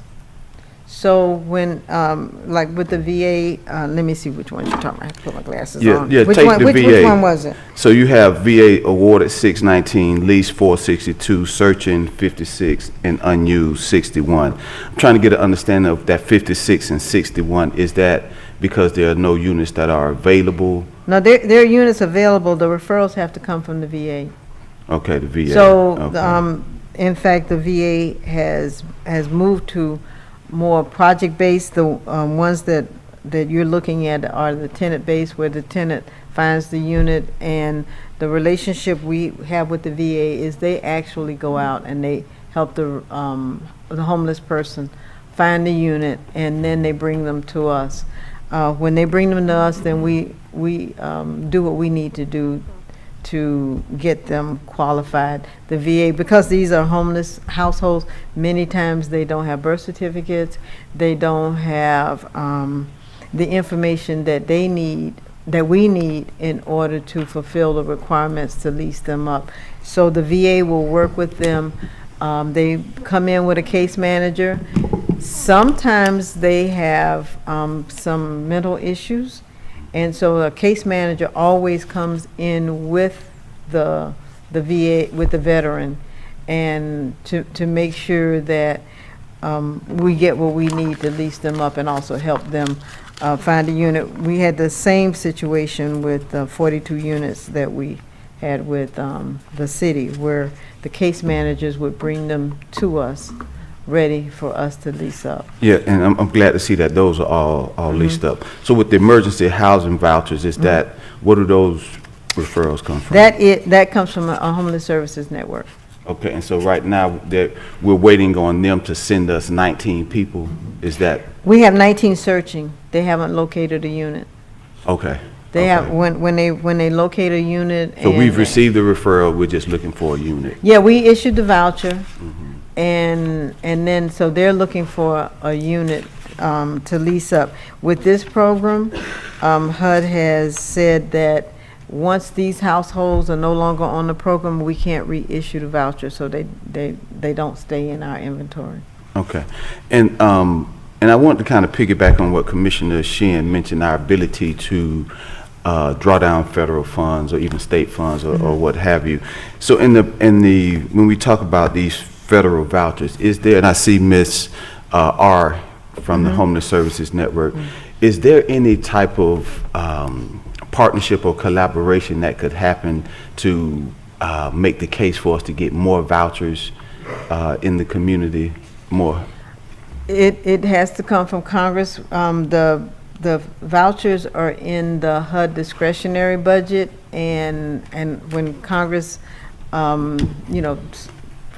divides the pie, right now, the proposal for the discretionary budget is a 1% increase. Where, yes, that's what it is, and I think it was, in a few days, we may have another government shutdown because Congress has not agreed agreed on a budget. So if Congress doesn't give it to us, we don't have it unless we have some other way of doing a Section 8 voucher. And we just need to lobby Congress. We ask our households to vote and to vote for someone who is going to provide more affordable housing. We don't tell them who to vote for. I want to put down on the record who to vote for, but that housing will be a consideration. We also we send out to our residents information about voting. We send them the polling places. We send them the early voting locations.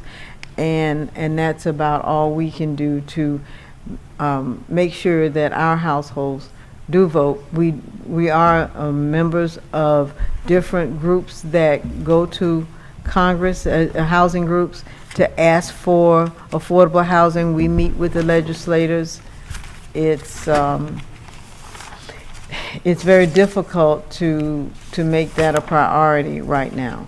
Okay. In Congress. All right, great. My next question is in reference to the Choice Neighborhood Initiative. I think it's a great opportunity for our community. But I did want to kind of get an understanding of what was the thought process or the planning process that was undertaken that selected the two developments, Lorna Doone and Lake Man. Because when we look at, I think this is a great opportunity for our community to be in line for potential $50 million of federal resources. And so I think when I see that opportunity, I look at how can we maximize and leverage, to bring, more resources, but also to achieve the highest number of new units possible, because I agree with Commissioner Sheehan, we can't just bring back one for one if we're going to get ourselves or start to make a dent in this housing crisis. So I wanted to, because when I look at these units, I see, because I think there were 6 that were slated, for demolition, and when I look at these 6, you have Lake Man, which I think sits on 28 acres, 25 acres. 207 units. You have Murchison Terrace, 188. You have Ivy Lane, 181. And so I want to get an understanding because, again, you have Murchison Terrace at about 25 acres. But we selected Lorna Doone that has 2.7 acres. And I think that has if I look at all of these, that has the least opportunity for adding new units. And I think even if you rebuilt this, I don't think you could bring back the required units on that site. So you would move units from Lorna Doone over to another area, and I think potentially lessen the number of units that will be bought back on that 2.7 acres. So I just wanted to kind of understand how we got here. It's a great question, so thank you, because we wanted to do exactly what you said when we started out. We really wanted to include Murchison Terrace. It needs to be renovated as badly as Lake Man, to be honest. The problem was we exceeded the threshold in number of units, and so it wasn't, we couldn't do them all at one time. I'm sorry, can you explain that? It was a Exceeded. choice, from a choice competitive standpoint. Mm-hmm. It was too many units for us to do the Lake Man and Murchison Terrace together in one application. And so, we can do them, we have to do them in separate applications for the choice award. And that's why we broke it up into, if you look at Lake Man, is 200 units, and Lorna Doone was less, it's 100 units. And so that's why we pulled them together. Let me make, So you're saying having Lorna Doone and Lake Man together, it was a stronger application than having Lake Man and Murchison Terrace together? simply because of the number of units. And there's a little bit of an issue with the expressway too, but it's the total number of The units. expressway? Yeah. There was a requirement, a negative, on whether there was an expressway that divided the community. Mm-hmm. And we even questioned whether. Come back to the mic. John Young would, oh, sorry. We questioned whether that would hinder the Lake Man, Lorna Doone application. But in meeting with the consultants, the expressway was another issue that they raised with us in terms of having a winning application. We would like to have Murchison Terrace as the next one that we could propose to go after. Okay. Yeah, I'm just concerned that we're maybe missing a great opportunity to truly increase the density on some of these properties and really bring some truly new units online. So I want to touch on that one too. The other thing with choice, and this I think Commissioner Sheehan will make you feel a little bit better, want everybody to feel a little bit better as it relates. We understand the need for more affordable units. We have so much growth here, and then we get the 1% voucher increase. We're getting more and more behind. The most competitive applications for the Choice Implementation Grant, it is a requirement that we replace 1-to-1 every public housing unit we take down. It's required. But the most competitive application will not only replace the 314, they will add another 314. And they want it to be mixed income.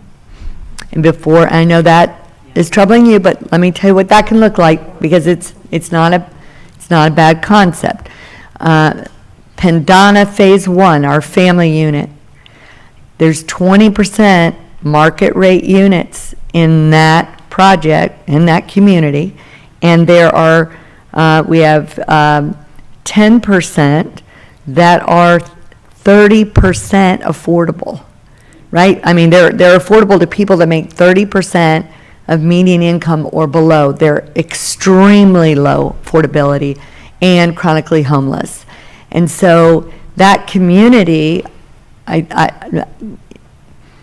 it's a really healthy community. You don't know from one unit to the next who lives where. Might be someone making 30% of median income, and there might be a market rate. And that's a really healthy community. So what I want you to hear is, not only do we have to replace 1-to-1 the public housing, to be most competitive, we have to add another 314 plus 1, more than 50%, of additional units, the bulk of which, 80% of which, will be affordable. So it's a big increase in affordable units. And so I want you to feel better about that. When we combined Murchison with it, the numbers were so high that it became out of reach to do in one application. Does that make sense? And so with Lorna Doone, those units won't be able to be bought back on the Lorna Doone site. They would have to be. Well, we don't, we don't know that. We'll do a different, we'll go up, and that's okay.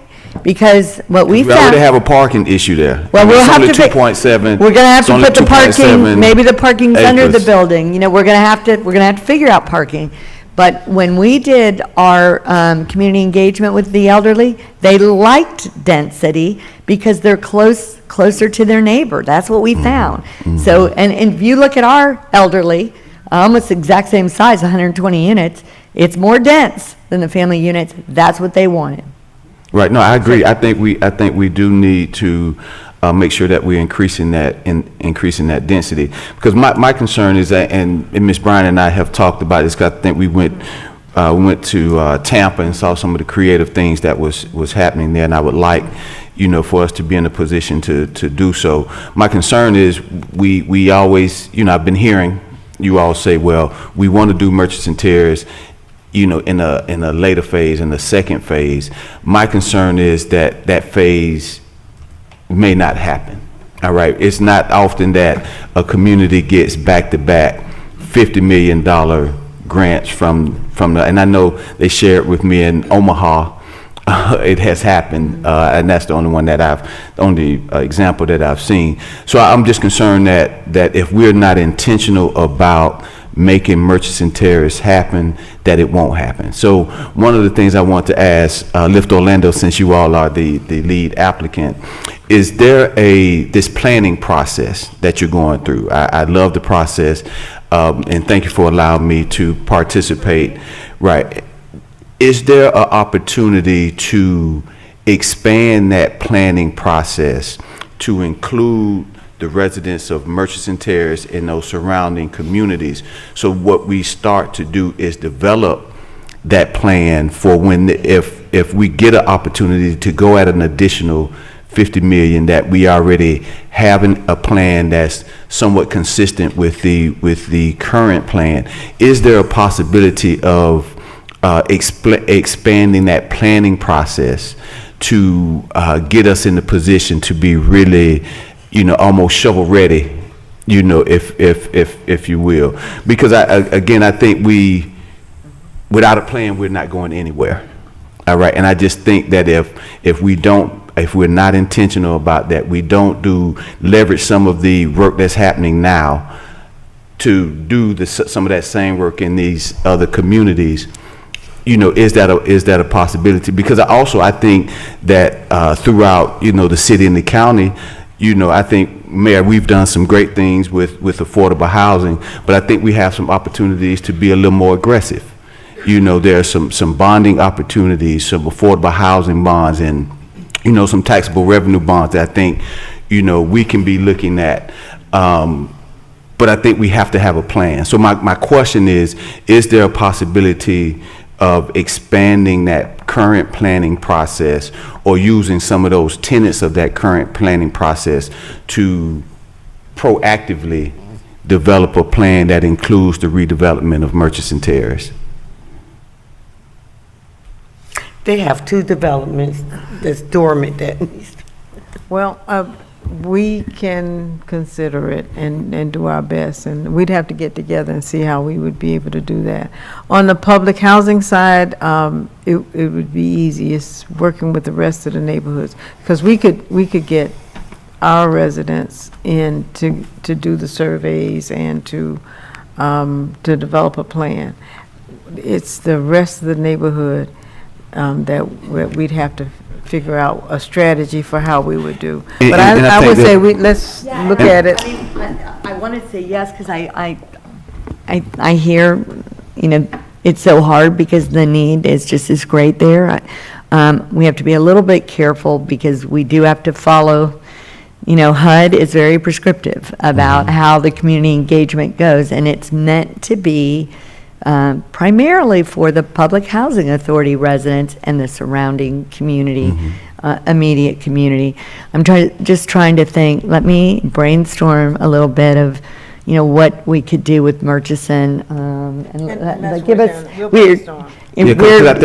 think if we can gather that information and start that planning process, I don't think that it hurts us, you know, for when some opportunity comes, that we have a plan to, you know, to move forward. But I think that would just put us in a better position us for future opportunities, especially if we start to get more creative and more aggressive at the local level. And maybe what we can do is just sort of expedite our move on Murchison, like, so that we do it sooner. Let I us would love that. powwow a little bit.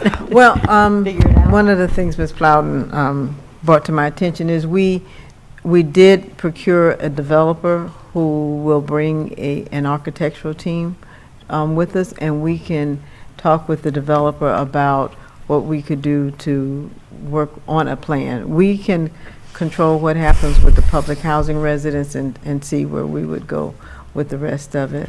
Yeah, and I think that my office would be willing to, talk about that, but also even with some of the surveys that are being done by some of the team from UCF, we have a gang of volunteers that would be willing to engage with, with the residents. So I look forward to having those discussions. Sure.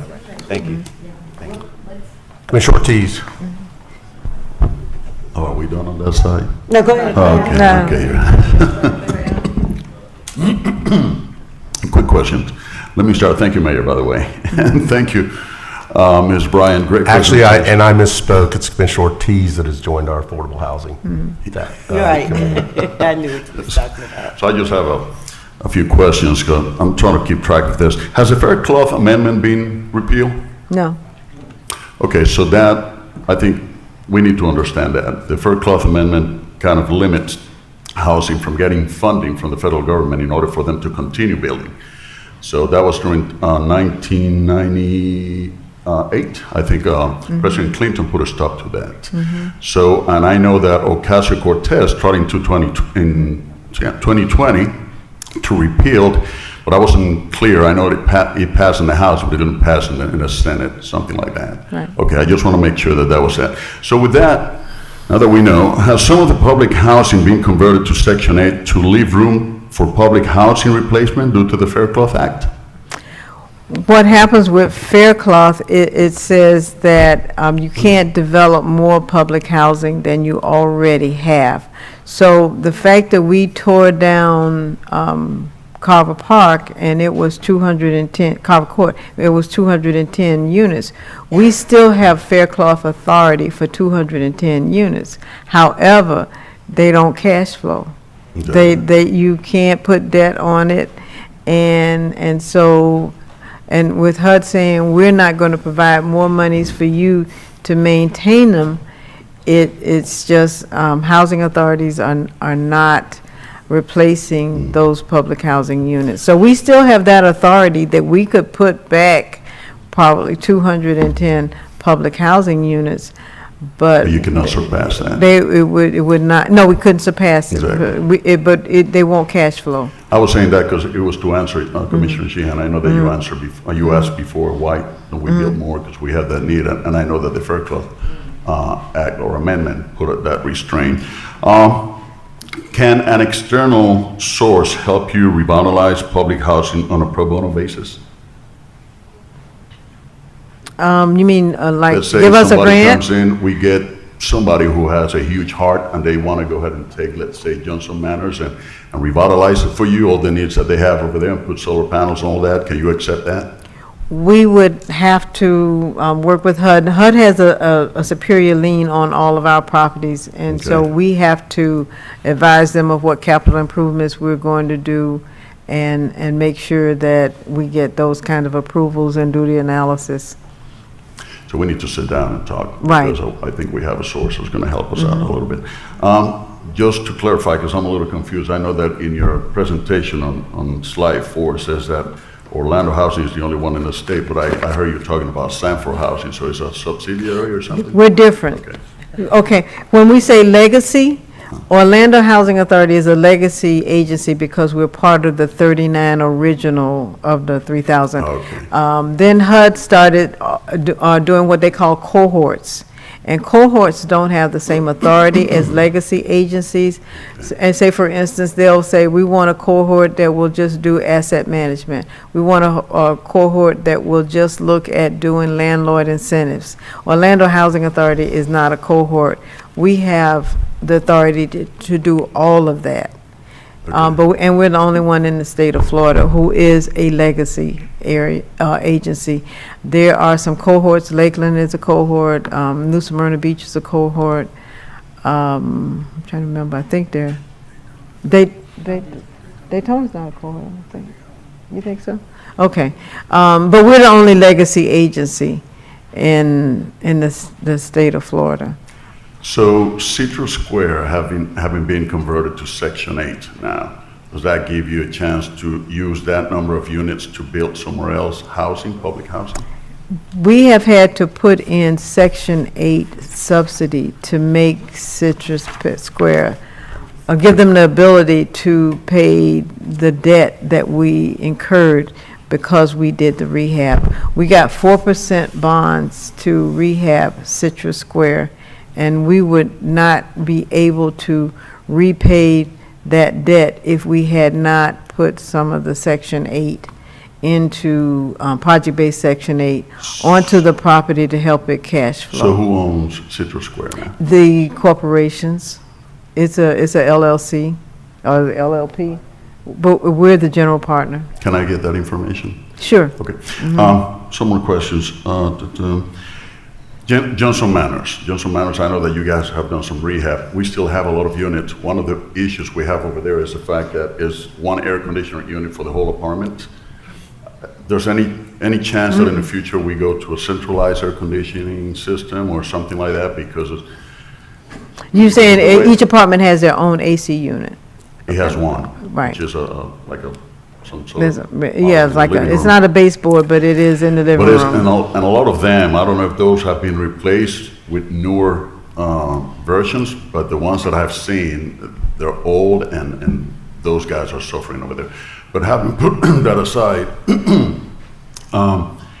you did mention that there's some revitalization coming up to. Yes, we're putting, there's only one elevator Plus the there. elevators. Johnson has always had a generator, but unlike the other public housing properties that didn't have generators, but we're putting in another elevator because we've had problems when one elevator's down and someone's on the third floor, they have to walk down the stairs, and that's more difficult for an elderly person. Any chance any of these locations we have of housing, are they going to get solar panels in order to help the constituents reduce their bills? Is that something that has been planned for the future? We can look at it. There have been some issues regarding solar panels, so we would have to investigate to see if that is what we want to do, and also looking at the roofs and whether we'd be able to do that with the roofs that we have. Thank you so much for what you're doing. I know there's a lot, and we don't even see the surface of what you're doing back there, because I know you have a lot of demands and there's a lot of people. I've seen those lists, and I know there's a bunch of people. That has to do with, as I always say, we are victims of our own success, so everybody's moving to a Central Florida Yes, region, so they we have are. to provide. So with that being said, thank you so much, and thank you to your team. And I just want to add one more thing with regard to what we have to do.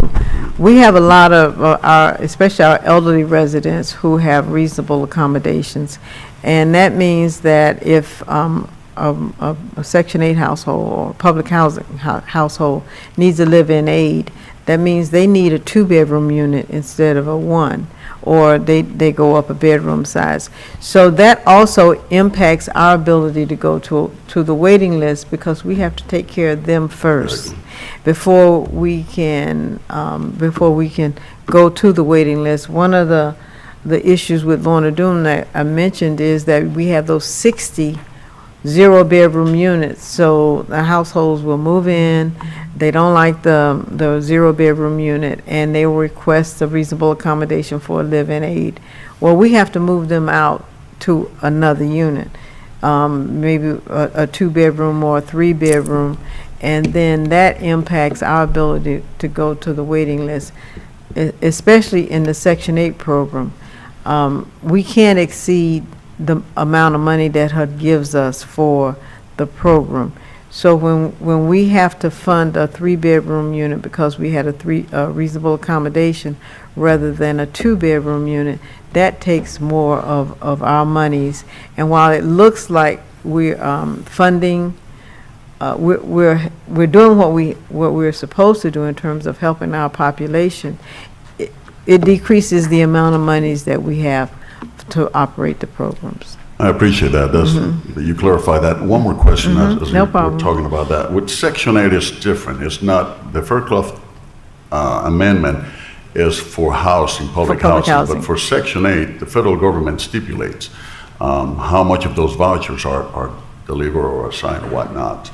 Do you know any, what are the basis for them to do that? I mean, besides population but and income, but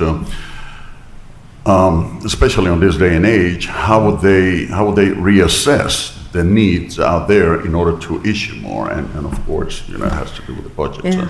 Everything we're getting now are what we call the special purpose vouchers. Meaning they don't give us a voucher for someone who's on a waiting list, who's not elderly, who's not disabled, just a family that is low income.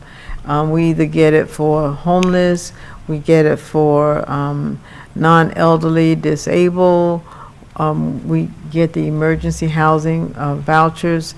So, and for family unification, and we have an application now for the, that we're working with HSN for the foster care. We haven't heard anything, we haven't finished that, and we haven't heard anything back from them on the application that we already submitted. So we need to make sure we lobby more, that we can't lobby. Orlando Housing Authority can't lobby, that's illegal. So I didn't say it that way. But we want to make sure we're advocates for our programs, and we do that through several housing organizations, the Public Housing Authority Directors Association, the Council of Large Public Housing Agencies, the National Association of Housing and Redevelopment Officials. We all go to Washington and meet with our Congress people to ask them for more assistance for their areas. So we do that. We're not just not Are they asking. ineffective? Never mind. You don't have to answer that. Thank you so much, Ms. Bryant. We don't give up. We don't give up. We keep trying. We don't. Okay. All right. Thank you, Ms. Bryant. Appreciate it. Thank you, Vivian. This is a subject matter that I think we could actually spend the rest of the day talking about. We understand, or at least at the city, we understand that there is a absolute housing crisis at every level. We still have 1,000 to 1,500 people that move to Central Florida every single week, and that exacerbates the cost of housing at every level, the availability of housing at every level. And it's going to take a while to build our way out of this, but not everybody in Central Florida is embracing the concept that we all need to do affordable housing. We have embraced that. We embrace you.